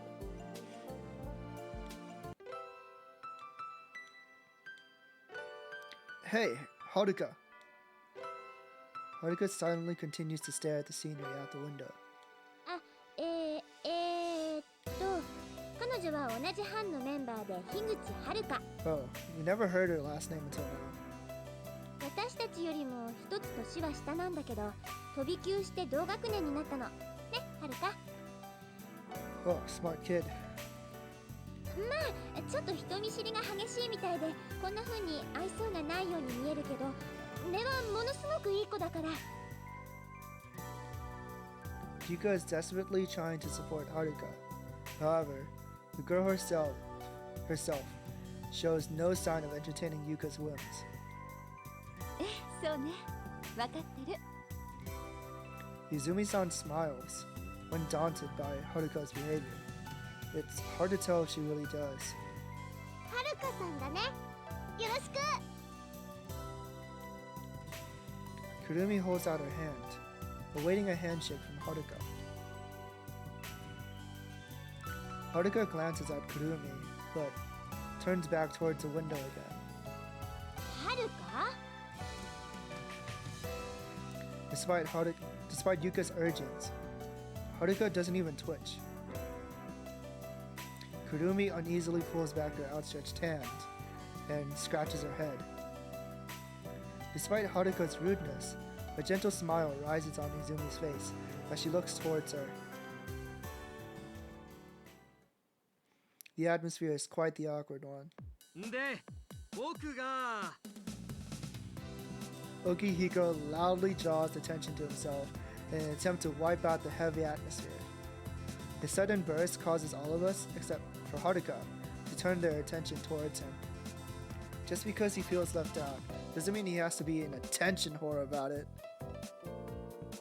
いつも爽やか好青年、生きでいなせで涙やもろい、地球の平和を守るため神が送った正義の戦士、その名も飯田奥彦だ。 You idiot! You just stalked yourself. Earlier you gave a different name. Now Kurumi's gonna realize something. Kurumi and Izumi-san tilt their heads in confusion and stare at Okihiko, who splurts this out. He was so impatient to talk that he had just spontaneously shouted this nonsense. After hearing such a ridiculous introduction, Izumi-san is desperately trying to keep herself from laughing.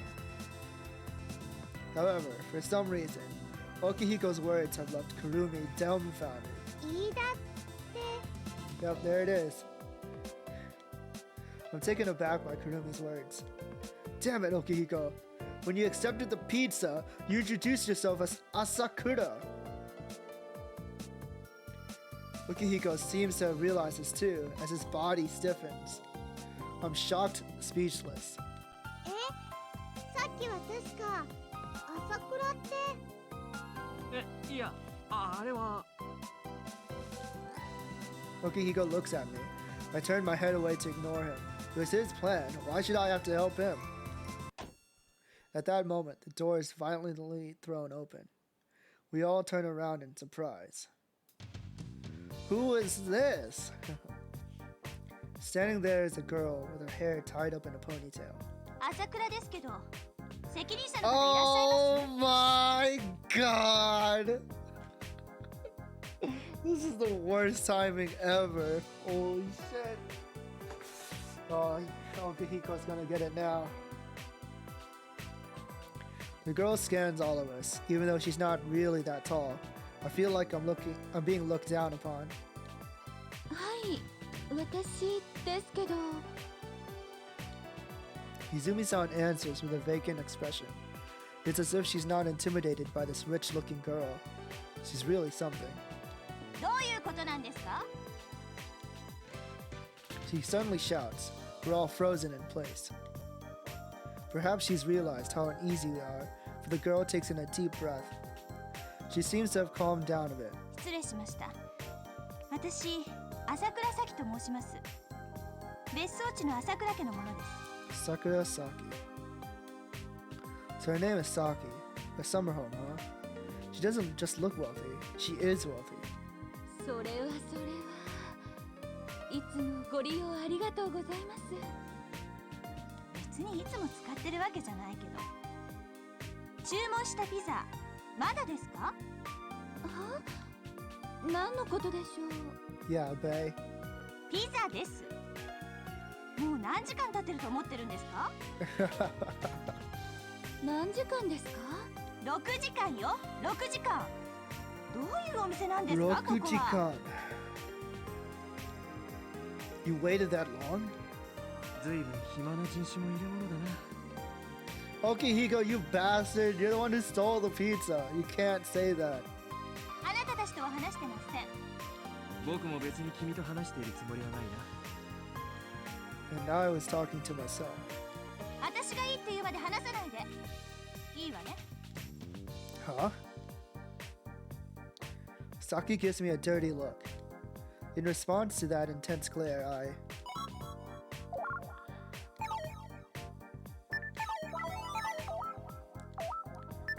talk back right away. I decide to talk back to her without a moment's delay. What's the big deal anyway? なんですって？ I'm just saying, I'm sorry about your pizza, but if you were this angry, you should have just called earlier. A completely sound argument. Saki falters, but only briefly. Soon enough, she gets even more pissed. 何よ。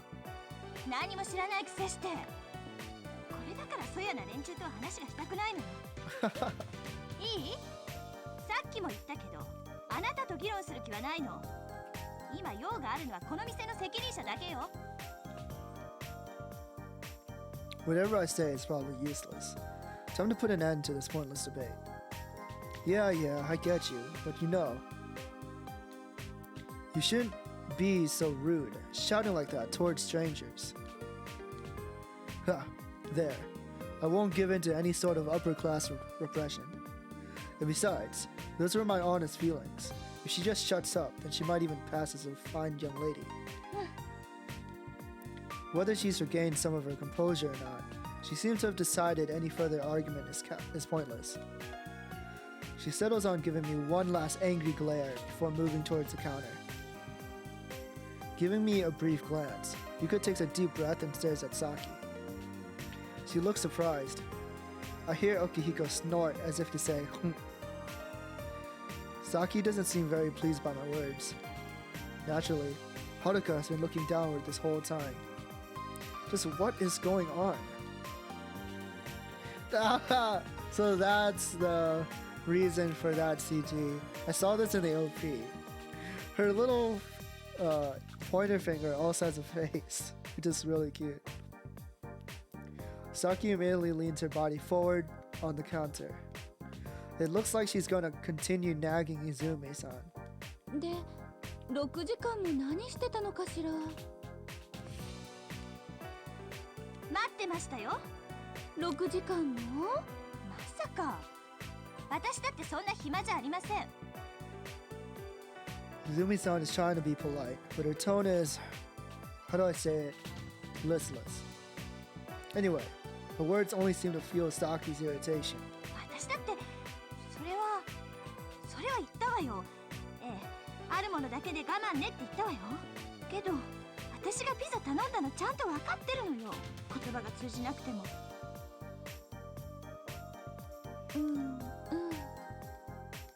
Hey, what's she talking about? However, Izumi-san just nods at everything she says. 仕方ないからそのまま遊んであげてたのよ。なるほど。I don't understand. Does Izumi-san really get it? Just then, Kurumi approaches her sister. お姉ちゃん、話わかってる？ Yeah, I want to ask her that too.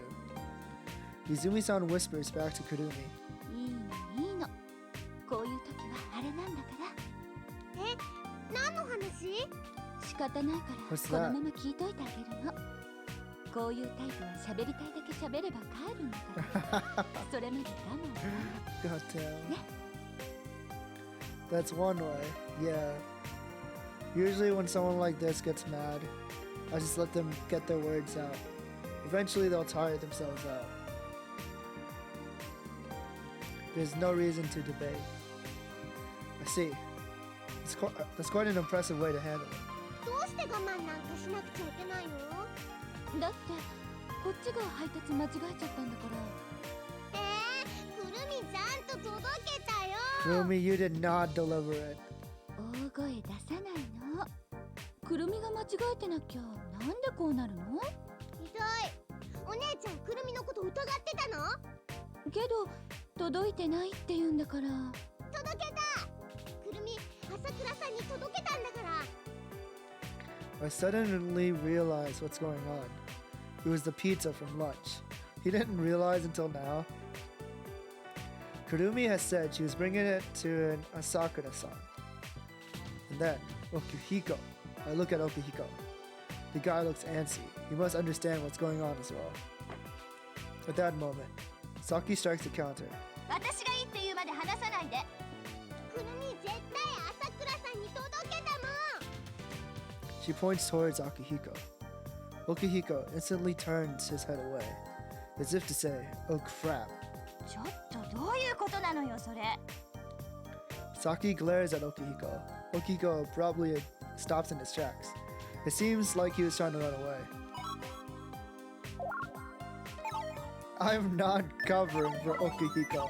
Okihiko could just suffer. It's his fault anyways. I won't cover for Okihiko. He's the one who caused this whole mess. No, everything may have started with Yuka's cooking. Saki immediately closes in on Okihiko and suddenly Yuka speaks up. さっきってひょっとしてあの朝倉咲さん？ほら中学の頃一緒だった。 Whoa, a connection? なんだっけ、何何かの行事の時、ほら一緒に魔法使いの絵描いたじゃない？ Magician's portrait. What is that? 優香？やっぱりさき？久しぶり。何年ぶりだっけ？私が芸大の高等部に入ってからだから5年ぶりね。懐かしい。どうしてるの？やっぱり芸大行ってるんでしょ？もちろんよ。優香こそこんな島にどうして？ I wonder what まさ K か住ん stands でるわけ for. じゃないんでしょ？ Kyoto? まさか大学のゼミ合宿、あの林に囲まれた坂道を登っていったところにロッジがあって。じゃあうちの別荘のすぐ近くじゃない。 Wow. Yuka managed to calm her down. The two of them have suddenly become excited. According to Saki, it seems she comes here every year to stay at her aforementioned summer house. She says that she's been here ever since her exams break in February. It seems she's relaxing here until her next semester begins. There's a big difference between us, as I think that Izumi-san stands in between Yuka and Saki. それじゃあ今晩食事をご馳走してあげましょう。二人の再会を祝って。 What? Really? You hardly know us. そんな悪いですよ。ちょっと待って。私はピザのことをはっきりさせに来たんだけど。Her poor pizza. だからそのお詫びも兼ねてってことで。Izumi-san gives a sidelong glance to the now dumbfounded Saki, then looks towards us. あなたたちも一緒にどう？ With pleasure, I immediately answer. Taken aback, Haruka lifts her face as if she's about to say something. However, she clams up again and returns to her expressionless state. いいわよね。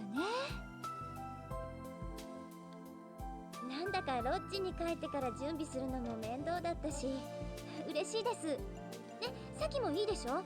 どうせ帰り道も一緒だし。そうね。ならそうさせてもらおうかしら。よし、決まり。ところで泉さん、ちなみにメニューの方は？そうね。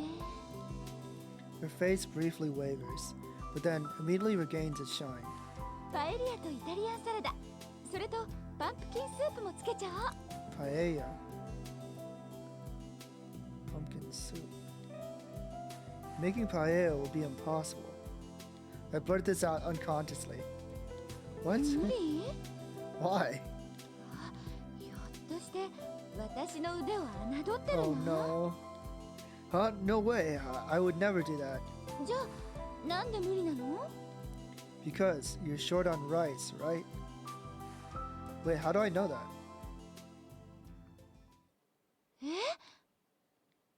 Surprised, Izumi-san checks a rice jar on the corner of the counter. 本当だわ。あと1合ぐらいしか残ってないみたい。 How do I know that? お姉ちゃん、お昼の団体客。 Kurumi abruptly shouts this. ああ、そうか。そういえばそうね。すっかり忘れちゃってたけど、あの時の A カレー group 中 of に 10? What the hell? でも誠くん、なんでそんなこと知ってるの？ Yeah, how did I know that? Because... Huh? Because what? What am I saying? Now that I think about it, how the hell did I know about that? No, I just had a feeling that was the case. That's the truth. Honestly, I really did just have a feeling that was the case. Besides, there shouldn't need to be a reason anyway. Izumi-san tilts her head in confusion. Everyone else is staring at me questioningly. でもそんなことどうでもいいんじゃない？ Kurumi's voice draws the others' gazes away from me. とにかく早く気がついてよかったよ。作り始めてから気がついてんじゃ遅すぎるもんね。 Right. Everyone nods in agreement. それよりも今はお米をどうするか、そっちの方が問題だよ。 Here's an idea. What if I go buy some? I'd immediately offer to help. I guess it's because I feel the urge to get out of this place. After all, you're the ones who offered to treat us to dinner, so why don't I at least help out a little? でもそんなの悪いわよ。 No, it isn't. It's no problem at all. Izumi-san, there must be preparations and other stuff you have to do. You can take care of all that before I return. そう？ Yes. じゃあ申し訳ないけど、お言葉に甘えちゃってもいいかしら。 Of course. それじゃあ私も何かお手伝いしますよ。泉さんのアシスタントとして、Oh 私も一品ぐらい作ってあげちゃおうかな。なんて。 Don't let her cook. Don't let her in the kitchen. Someone restrain her. Okihiko, Haruka, and I all freeze at those words. You can't do that, Yuka. どうして？ Oops. I dropped my phone. Because you're going shopping with me. ちょっと勝手に決めないでよ、そんなこと。No, that's not it. What I'm saying is I really need your help. To be honest, I know nothing about the different types of rice. お米の種類なんて何でもいいんじゃないの？ Of course not. If I did something like going and buying fatty rice, that would be something that I couldn't undo. Right, Okuhiko? ごもっとも。 Right, Haruka. See, so that's my reason. なんかちょっと引っかかるけど、まあそれもそうかもね。 Right. Don't you agree? Well then, let's hurry up and go now. Without waiting for Yuka's reply, I forcibly push her by the back outside the shop. Well then, ready to go? Just as I take a step forward. ちょっと待って。あ、どうしたんですか、泉さん。ごめん、一つ言い忘れてた。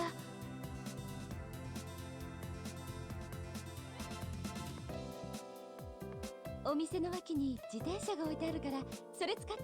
Ooh, a bike. 自転車？そう、歩いて行ってもそんなに時間はかからないけど、ほら、荷物が荷物だから。 True. Carrying 22 pounds of rice while walking does seem like a pain. 鍵はついてるから。じゃあ、よろしくね。はーい。あともう一つ頼んでも。あったらでいいんだけど、サフランも買ってきてくれない？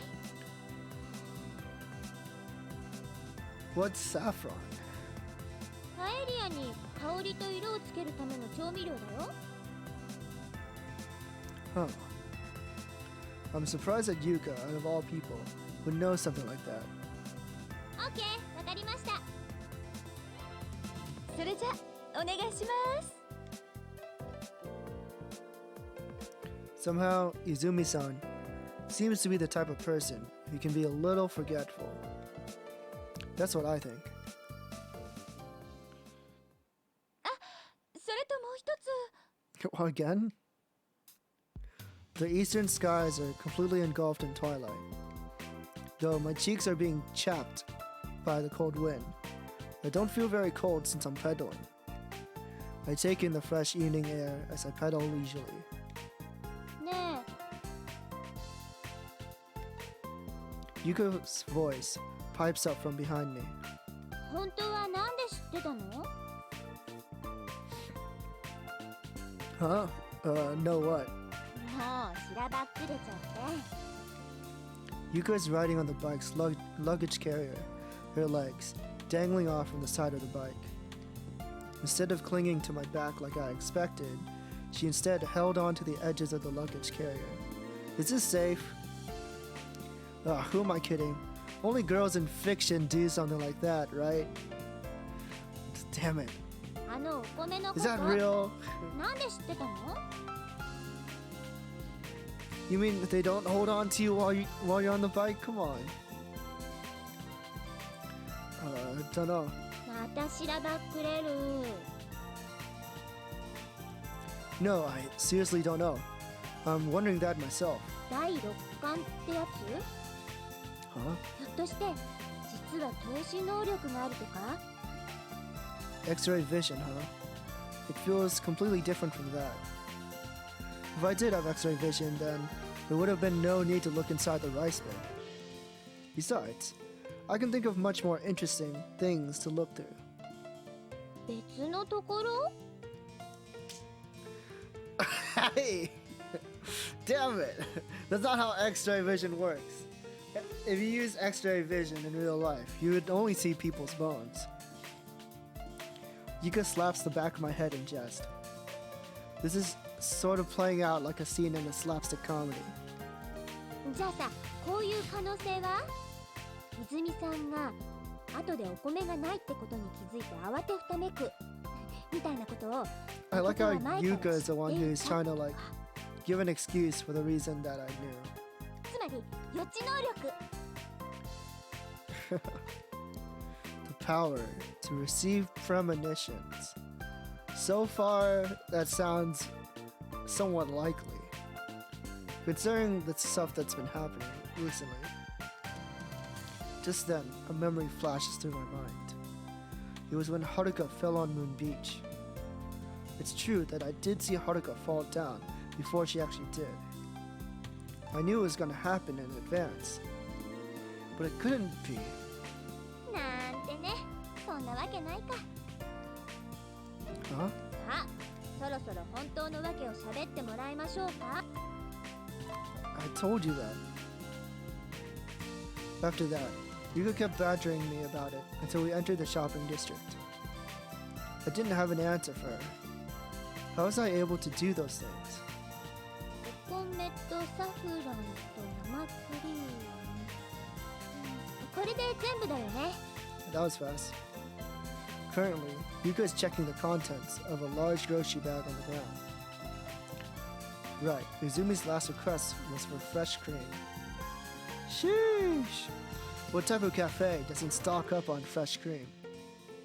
And there's also the pizza incident from this afternoon.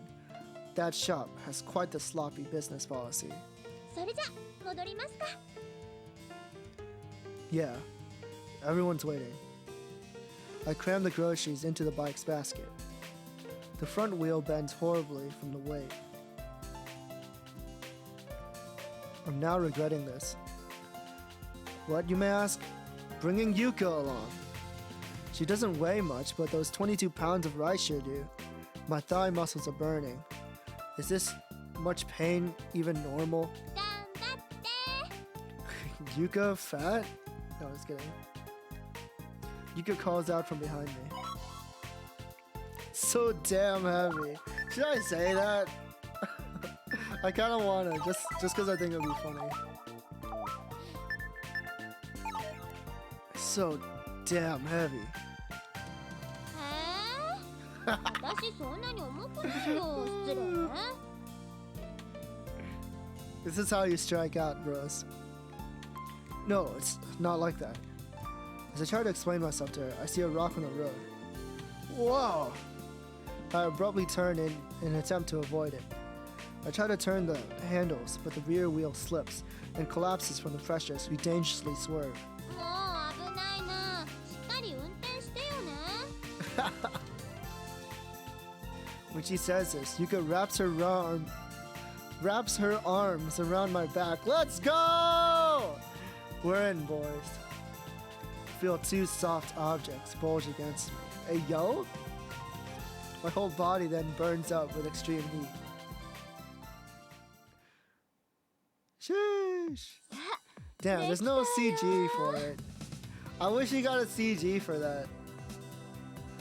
Alright, it's fine. if we just time skip. As Izumi-san says this, she places down many different dishes. I can see, just by looking that, they're all superb quality. There's a charming rich aroma coming from the steaming pumpkin soup. The Italian salad is garnished with dressing, and the plates of garlic and olive oil have an amazing smell. There's a wide variety of fish included with the paella, many adorned with the characteristic seahorse scent of bouillabaisse. My mouth quickly begins to water like crazy as I breathe in those delicious scents. Itadakimasu! I instantly begin to stuff my face with the steaming pumpkin soup. Whoa! It feels like I'm going to faint. It's too damn good. There's a world of difference between this and the food Yuka made for lunch. If you could call that food. The difference between the two is overwhelming. Izumi-san, this is amazing. I eagerly shout this. よかった喜んでもらえて Izumi-san happily watches us eat. これならさすがのサキだって文句はないでしょ。 Rika then speaks to Saki. まあ悪くはないわね As she says this, she eats seconds after seconds, enthusiastically. Since her pizza never arrived, she might not have eaten any lunch. As Saki's eating heartily, Izumi-san is indeed satisfied. Diagonally from me, Haruka and Kurumi are sitting next to each other. ね、お姉ちゃんの作った料理って最高でしょ。 The smiling Kurumi asks Haruka this. Just then, Haruka suddenly stops moving and then quietly places a spoon in her right hand on top of the plate. All of us fall silent. What's wrong, Haruka? I ask her this, but Haruka's lips remain firmly shut and don't move. Kurumi observes Haruka's expression with wonder. ごめんなさい Huh? She says this in a quiet voice that's like a whisper. 具合でも悪いのかい Okahiko asks this in concern. Her face certainly looks pretty pale. Now that I think about it, when we got here, it felt like Haruka was acting a little weird. 本当にごめんなさい Haruka leaves her seat as she says this. 大丈夫 Worried, Izumi-san nestles over next to Haruka. Haruka leans on Izumi-san's arm as she is led far away from the table and quietly sits down in the seat at the farthest corner of the counter. くるみ、なんかいけないこと言ったかな。 Kurumi looks puzzled, as if she doesn't know what to do. Her bright, large eyes are still filled with innocence. そんなことないよ。大丈夫。くるみちゃんのせいじゃないって。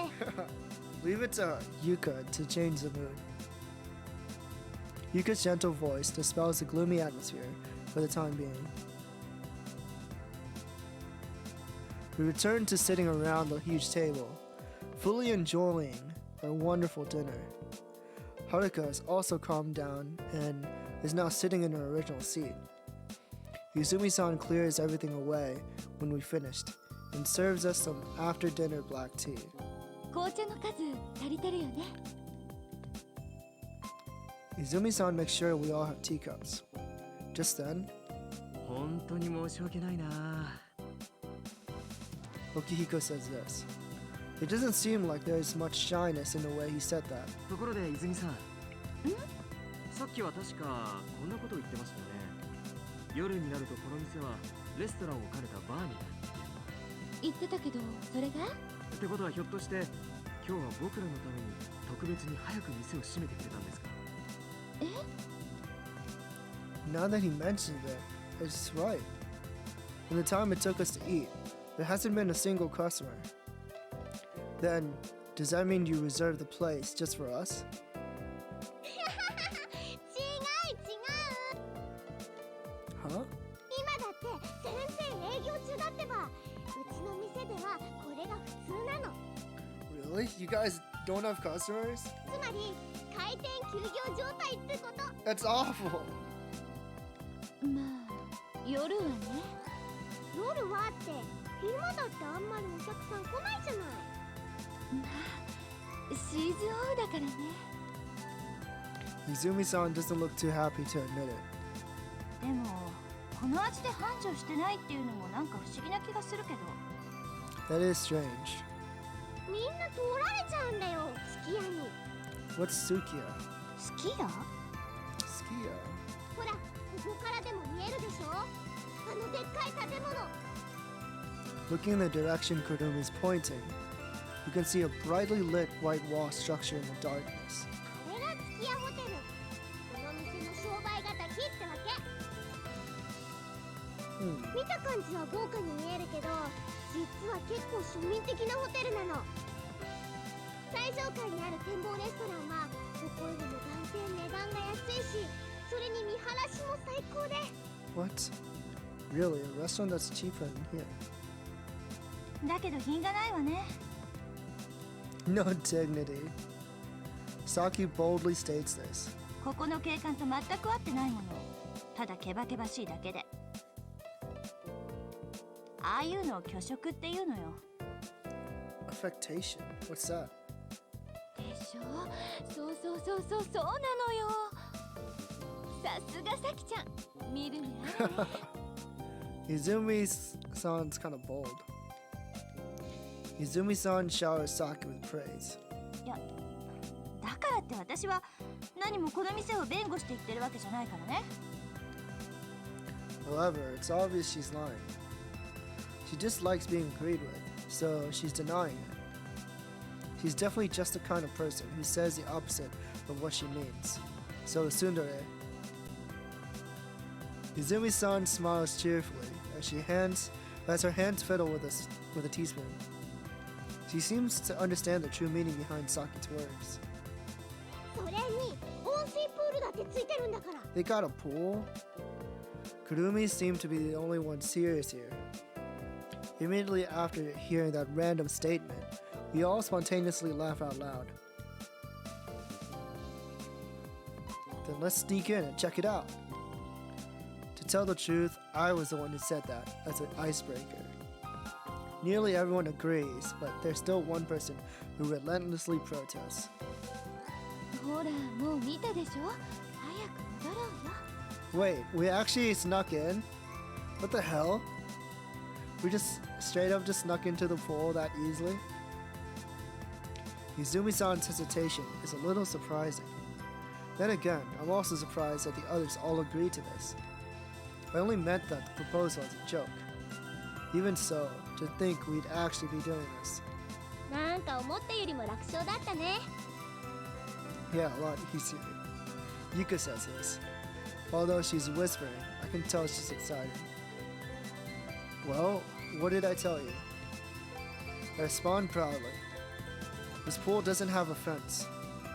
Instead, it's surrounded by hedges, so after we found a gap, it was extremely easy for us to sneak in. Fortunately, there's no one else here except for us. そうだ。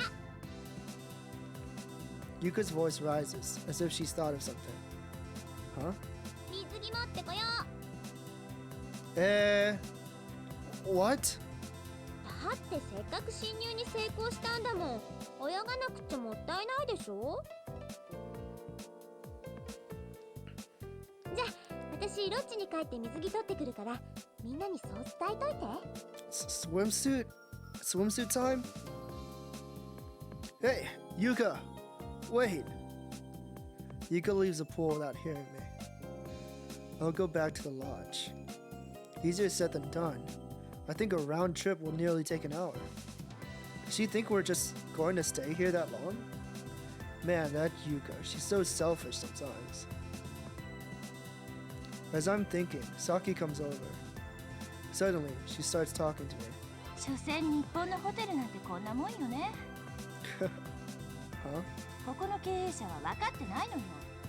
月浜の美しさっていうのが。 Saki's eyes are so passionate that they're scary. いくら人間があがいてみたところで、自然の美しさには到底及ばないもの。 You're right.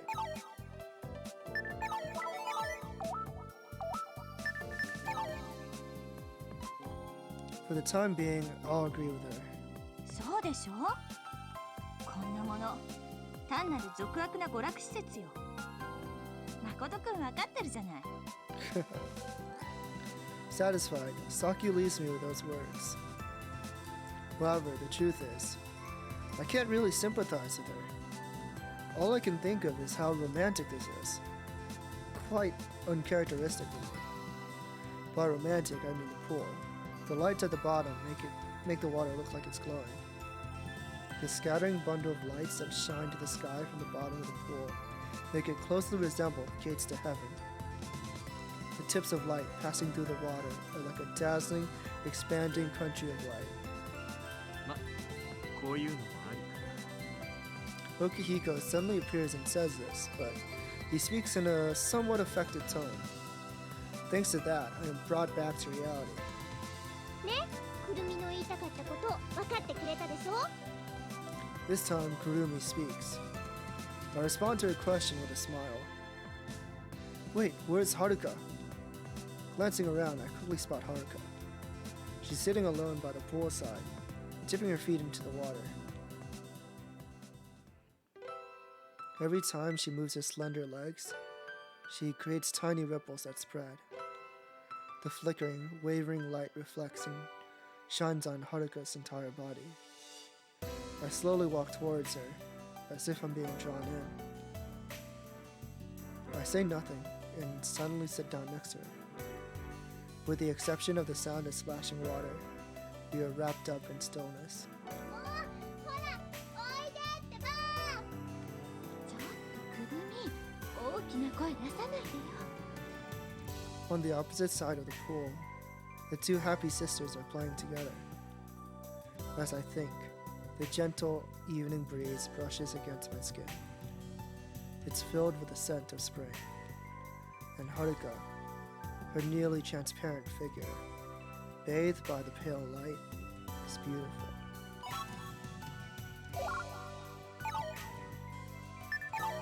I feel like it'd be awkward to talk to her right now. I don't know. But then again, staring at her is just even more awkward, I think. So I'll say something to break the silence. Does this feel good?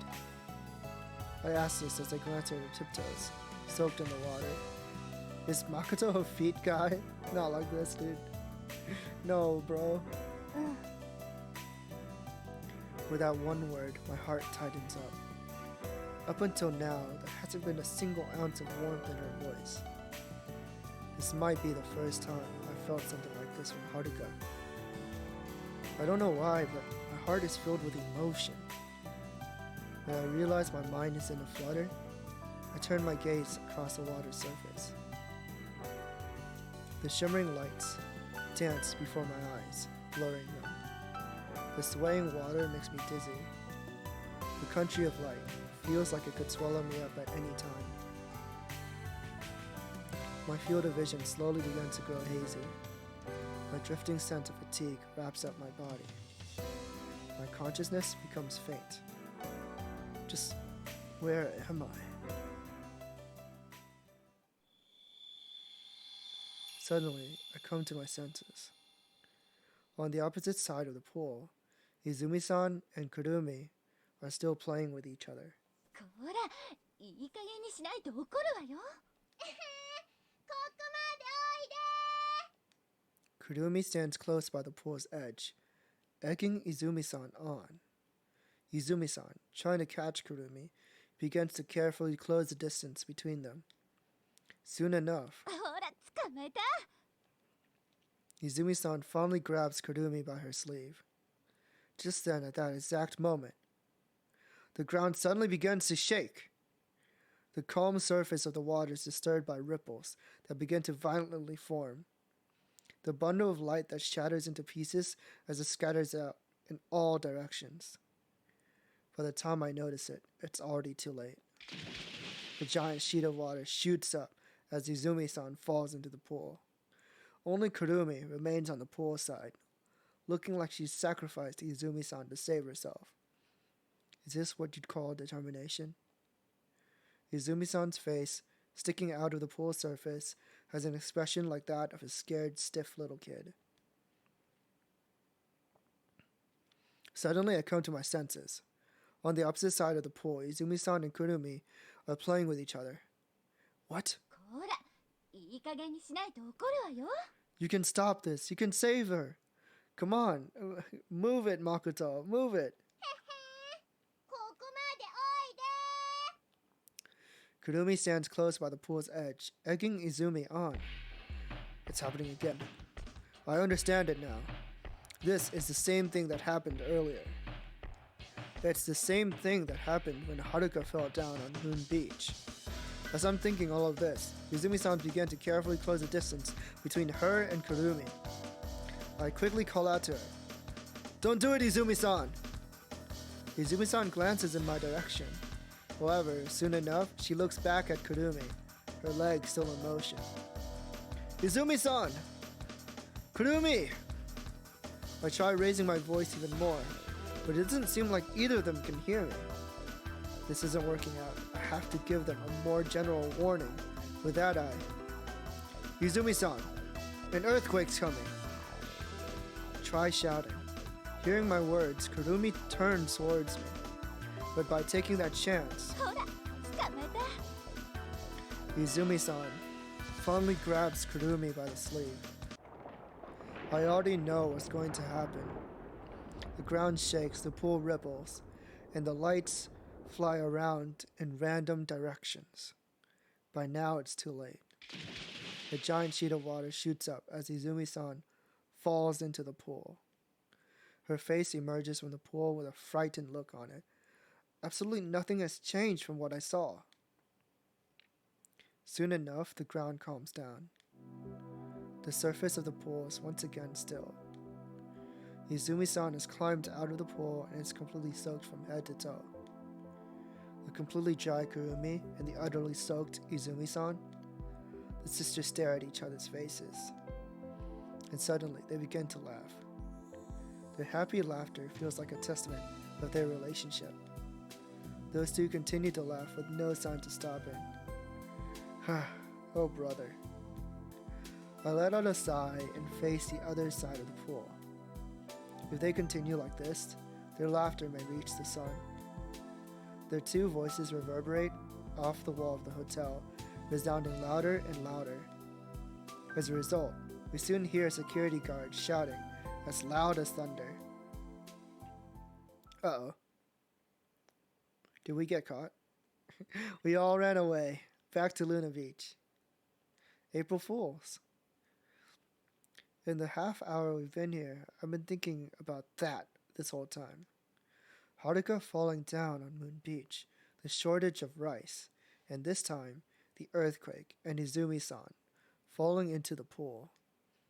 An earthquake's coming. No one has paid any attention to what I said back there. Right now, they're engaged in a conversation about something else entirely. しかしよかったね。一時はどうなることかと思ったけど。逃げ遅れた泉さんが警備員に捕まっちゃって。あの時はるかさんが起点を聞かせてくれなかったら今頃みんな捕まっちゃってたよね。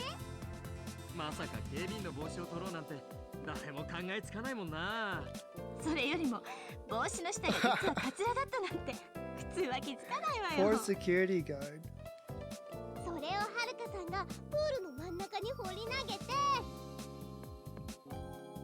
あの時の警備員の顔といったら。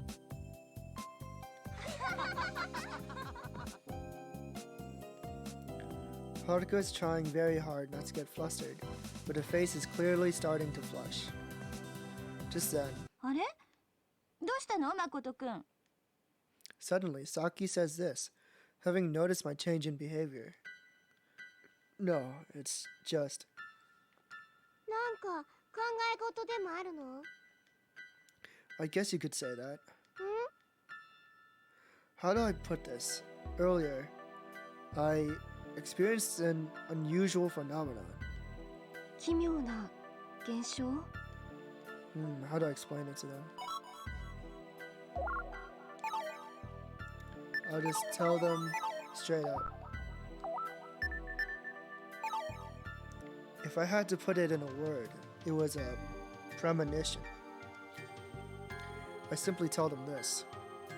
I don't know why, but all of a sudden, I've been given the power to receive premonitions.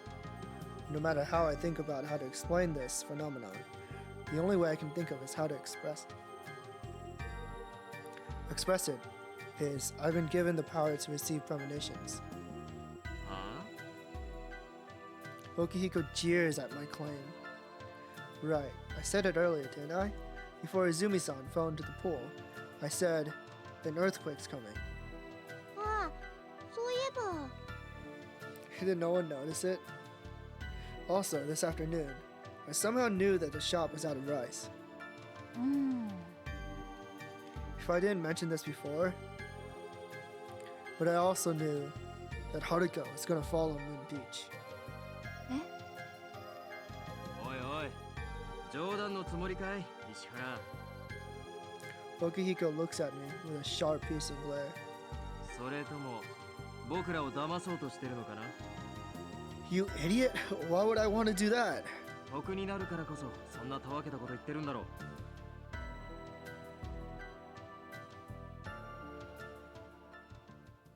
つまり僕らをからかって君は楽しんでるってわけだ。 Sick entertainment. What? 何しろ今日はエイプリルフールだからね。It is April Fool's, yeah. But that's a really lame April Fool's joke. まさか石原がそんな廃れた風習に固執してるとは思わな Obsolete かったよ。 tradition. You're wrong. That's not it at all. This isn't an April Fool's Day joke, damn it. はいはい、わかったわかった。 Bullshit! You clearly don't believe me. わかってるよ。信じてやると思う。では石原大先生、明日の出来事を予知していただけますか。Well, お分かりにならないのですか、先生。no, the visions are random. それなら1時間後のことでも、あ、いや、1分後のことでもいいのですが。まさかそんなことさえも予知できないと。 This asshole. I don't think it works that way. ほらな、所詮そんなことだろうと思ったよ。騙すのもいいけれど、それならもっと信憑性のある嘘をついてもらいたいもんだね。そんな子供でも引っかからないような幼稚なやつではなく。でもちょっと待って、お米のことも地震のこともつこうと思ってつけるような嘘じゃないと思うんだけど。 Thankfully, Saki comes to my rescue. However, それは違うよ、さきちゃん。今日の夕方、僕らが初めてここへやってきた時、くるみちゃんはこう言ったよね。今日もお昼に団体客が入ってって。言った。きっと石原はその言葉から推理してお米が相当減っているはずだと思ったんだろう。じゃあ地震は？ but Kurumi only mentioned that after I brought up the rice. それは説明するまでもないんじゃないかな。あれはただ単純に一番最初に地震に気づいたのが石原だったってだけのことだから。Huh? とぼけるつもりかい？要するに石原が地震が来るって言った時にはすでにそれは起きていたってことだ。僕らは泉さんとくるみちゃんのじゃれ合いに意識を集中してたからそれに気がつかなかっただけで、そうじゃなかったら石原は普通の人では感じないような小さなゆえ、つまり余震を感じたのかもしれない。当然のことだけれど、余震が分かれば本心を言い当てるのなんてたやすいことだからね。なるほどね。そういうことだったのか。石原、 Damn it, everyone's そろそろ believing 白状 him. した方がいいんじゃないのかい？ I say nothing. I've lost the will to. There's nothing more depressing than nobody believing you when you're telling the truth. I feel like an innocent suspect who's been accused of murder. It's not like they've lost faith in me, so I guess it's fine. It still sucks. Just then, さっぱりした。 Izumi-san rejoins us after finishing her shower. みんな冷蔵庫にイチゴがあるんだけど食べる？ In the end, the topic of my premonitions is quickly forgotten. もうどうしてみんな戻ってきちゃったのよ。Oh yeah, we left Yuka behind. Yuka enters the shop looking furious. It seems she's finally come back after getting her swimsuit from the lodge. プールに行ったら誰もいないんだもん。ほら、せっかく水着だって着てきたのに。 Yeah, bae. Yuka suddenly rolls her skirt up to illustrate her point. She's wearing a bikini. A tingling electrical current runs through my pituitary gland. It's a swimsuit! What's so great about a swimsuit? I try to convince myself of this. However, hey, no! You stay down!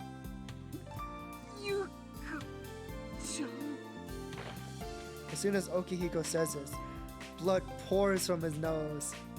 This is the first time I've ever seen a guy have a nosebleed.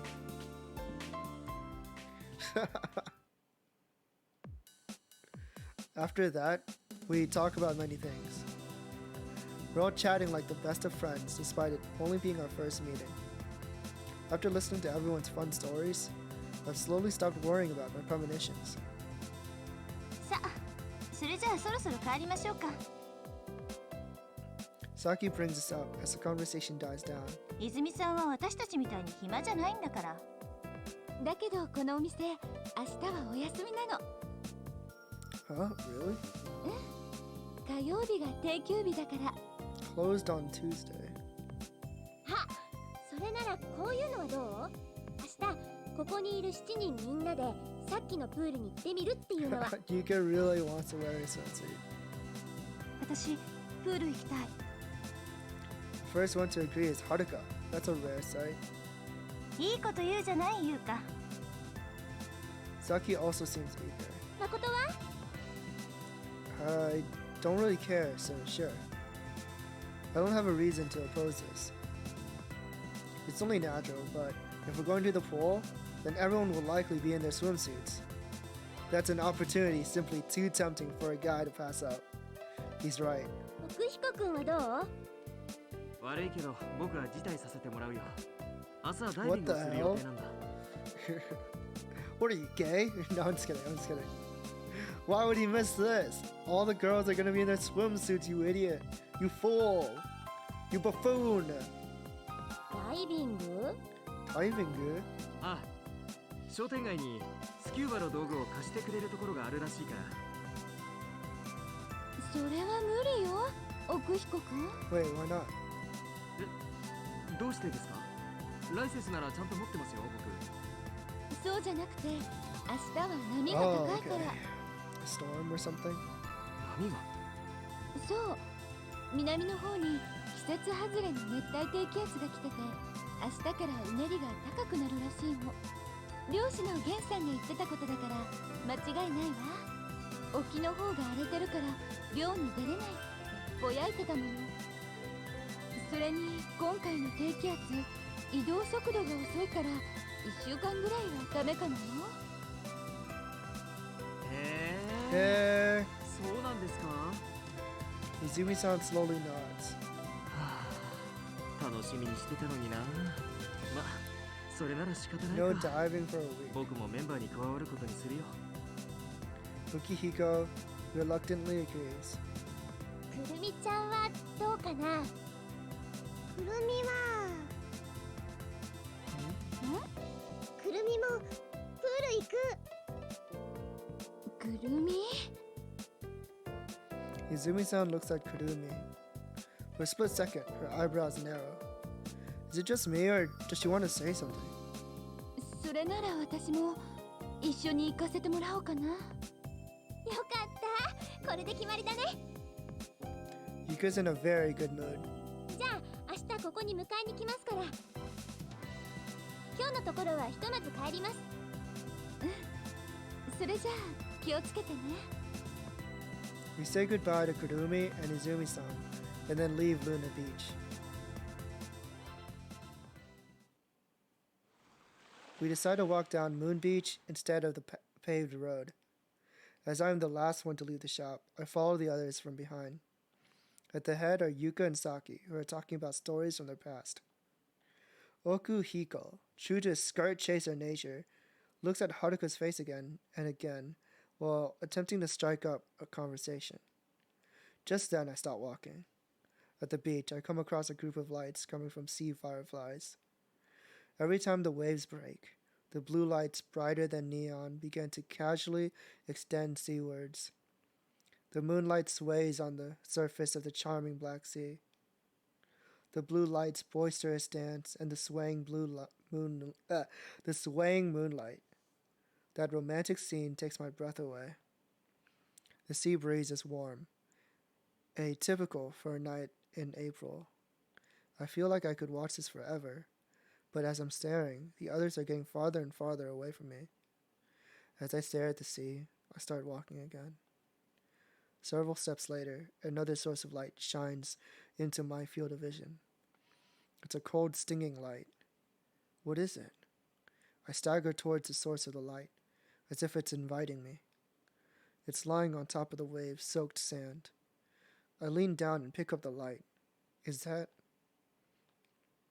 Yeah, I knew it. It's that bell. Suddenly a shiver crawls up my spine. Goosebumps form all over my body, and my heart violently jumps up and down. It's impossible. This is definitely what I saw in my dream. The bell in my palm has a freezing cold metal texture. It's a light crimson string. There's no mistaking it. But why the hell is it here? I looked at something that shouldn't have been seen. I'm captured by feelings of intense guilt. I have to hide the truth. Right now. Frightened to death, my body shakes as I throw the bell towards the sea. I want to quickly run away from this reality. The bell flies in an arc before it sinks into the dark ocean. My body won't stop trembling. A scene passes through my mind. The hopeless nightmare from this morning. I shake my head to erase that image from my mind. There's no way something like that will happen. Absolutely not. Absolutely not. I repeat these words to myself again and again, like a spell. It just happens to resemble the bell from that dream. No, even if it was the same bell, so what? There's nothing to be scared of, right? I feverishly run down the sandy beach. I can't stop. Though my feet are tripped up by the sand, I keep on running. The ominous ring of the bell echoes through my head. As soon as I return to my room, I crash down on the bed, crawl under the sheets, and close my eyes. I want to fall asleep right now. By tomorrow morning, I'll definitely forget all of this ever happened. However, the sound of my heart pounding in my ears hinders me from sleeping. What if all the strange events that I've experienced today were really premonitions? If that's the case, was that dream a prophetic dream? For argument's sake, let's say that's true. Then just who is the girl in my dream? Yuka? Haruka? Saki? Kurumi? Izumi-san? Just which one of those five was it? Saturday, April 6th on that day. Which one of them will die? No! Why the hell am I thinking such bullshit? There's something wrong with me. I'm thinking like this just because I had 3 or 4 weird things happen to me by coincidence. Of course, it's just a coincidence. Everything's nothing more than a simple coincidence. A simple coincidence. The night feels like an eternity. I finally fall asleep as dawn approaches.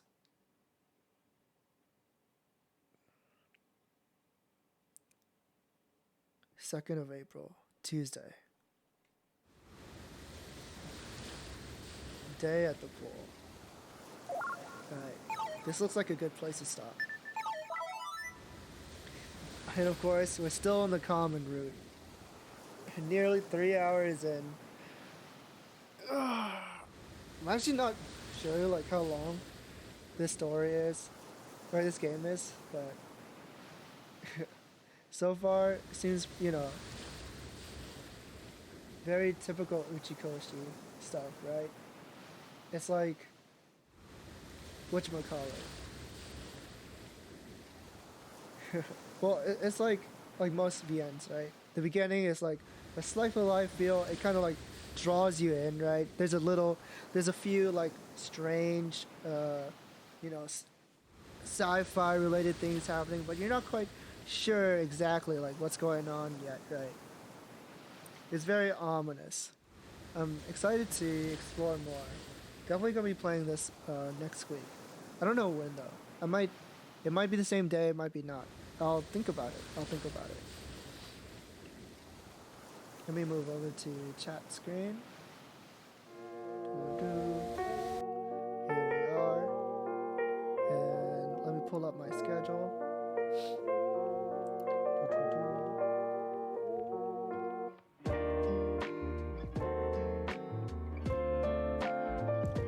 There it is. It's so big. It's so big.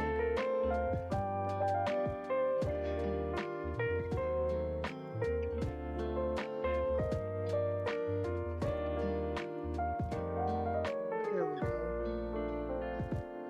Make it a little bit smaller. There you go. So tomorrow, I'll be playing Fire Emblem Genealogy of the Holy World randomized. Same time as today. It's been a long time since I played it. I've just been really distracted. I got distracted playing Three Hopes, so I didn't want to like do too much Fire Emblem at the same time. But yeah, I'm excited to get back to it. I feel like I can finish it soon.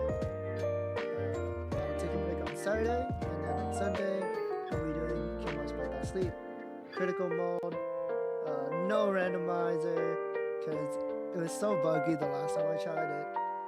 So I decided I'll just play it regularly. Yeah. Hope you guys are as interested as I am. I know it's like a more chill, quieter stream. I'm just, reading through a visual novel.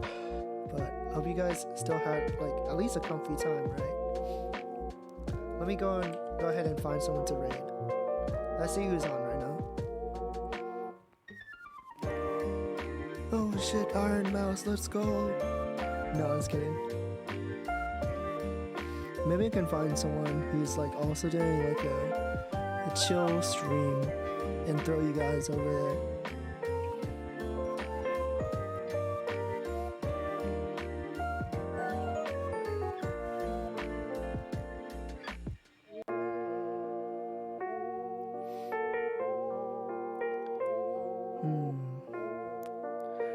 I'm probably like the only person who's playing Never 7, right? I'm probably like the only person on the entirety of Twitch playing this game. Yes, I am.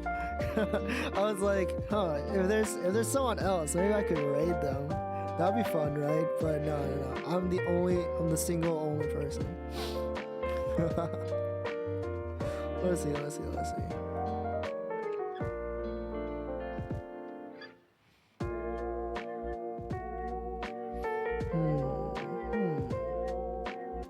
It actually has a category? Yeah, it has a category. Pretty like you'd be surprised. Like I'm pretty sure like every single game has a category. Like no matter how obscure it is, it probably has a category on Twitch. Yeah.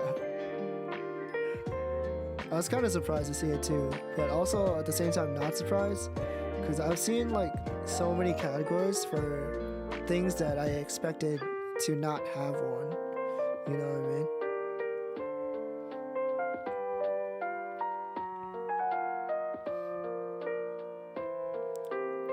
Who do I want to raid? Let's see.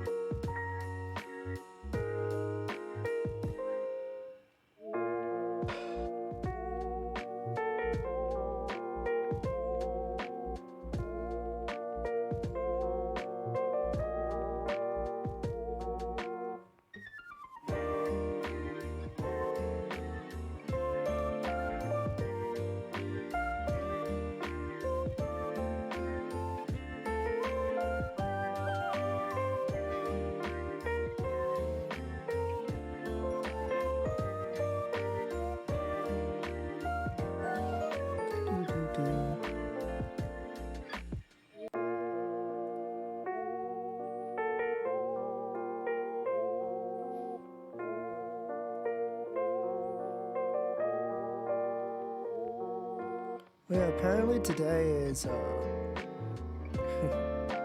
what is it? Toho? Which Toho? Oh yeah, the 20th anniversary of Scarlet Devil. That's the one I played on stream, if you guys remember. If you guys were there for that. That was painful. that was painful to play. Pretty funny though. It's just like me and Leon shooting the shit.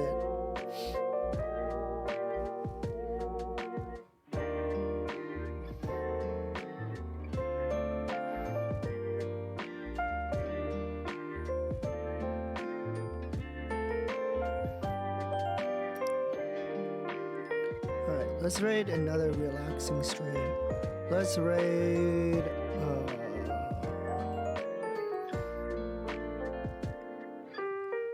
let's raid Wolfie. He's playing Catch and Release again. He's like the only person on Twitch who like plays this game. So I kind of want to like pick it up myself too, just to try it. Well, actually, I don't have like a VR set or anything, right? I wonder if I need one to play it. Maybe I do, maybe not. But yeah, let's head on over there. Tell him, you know, happy raid or whatever. Happy. What day is today? What day is today? Let me look up. What day is today? I know it's Thursday. Shut up, Google. It's Chad Independence Day, bro. Yo, maybe we should head over there and tell him like, happy Chad Independence Day. I think that's funny. Presidential Joke Day. National Face Mask Day. Oh, that's pretty funny too. It's real. Well, it's not that funny. You know, it's important. It's important to wear a mask, right? But yeah, when we get over there, tell them happy Chad Independence Day. All right. If you guys haven't rested in a while, take care. Go get up, get something to eat dinner. I'll probably like pass out. I'm like super sleepy. Good night, everybody. Gal night. I'll see you guys tomorrow. Bye bye.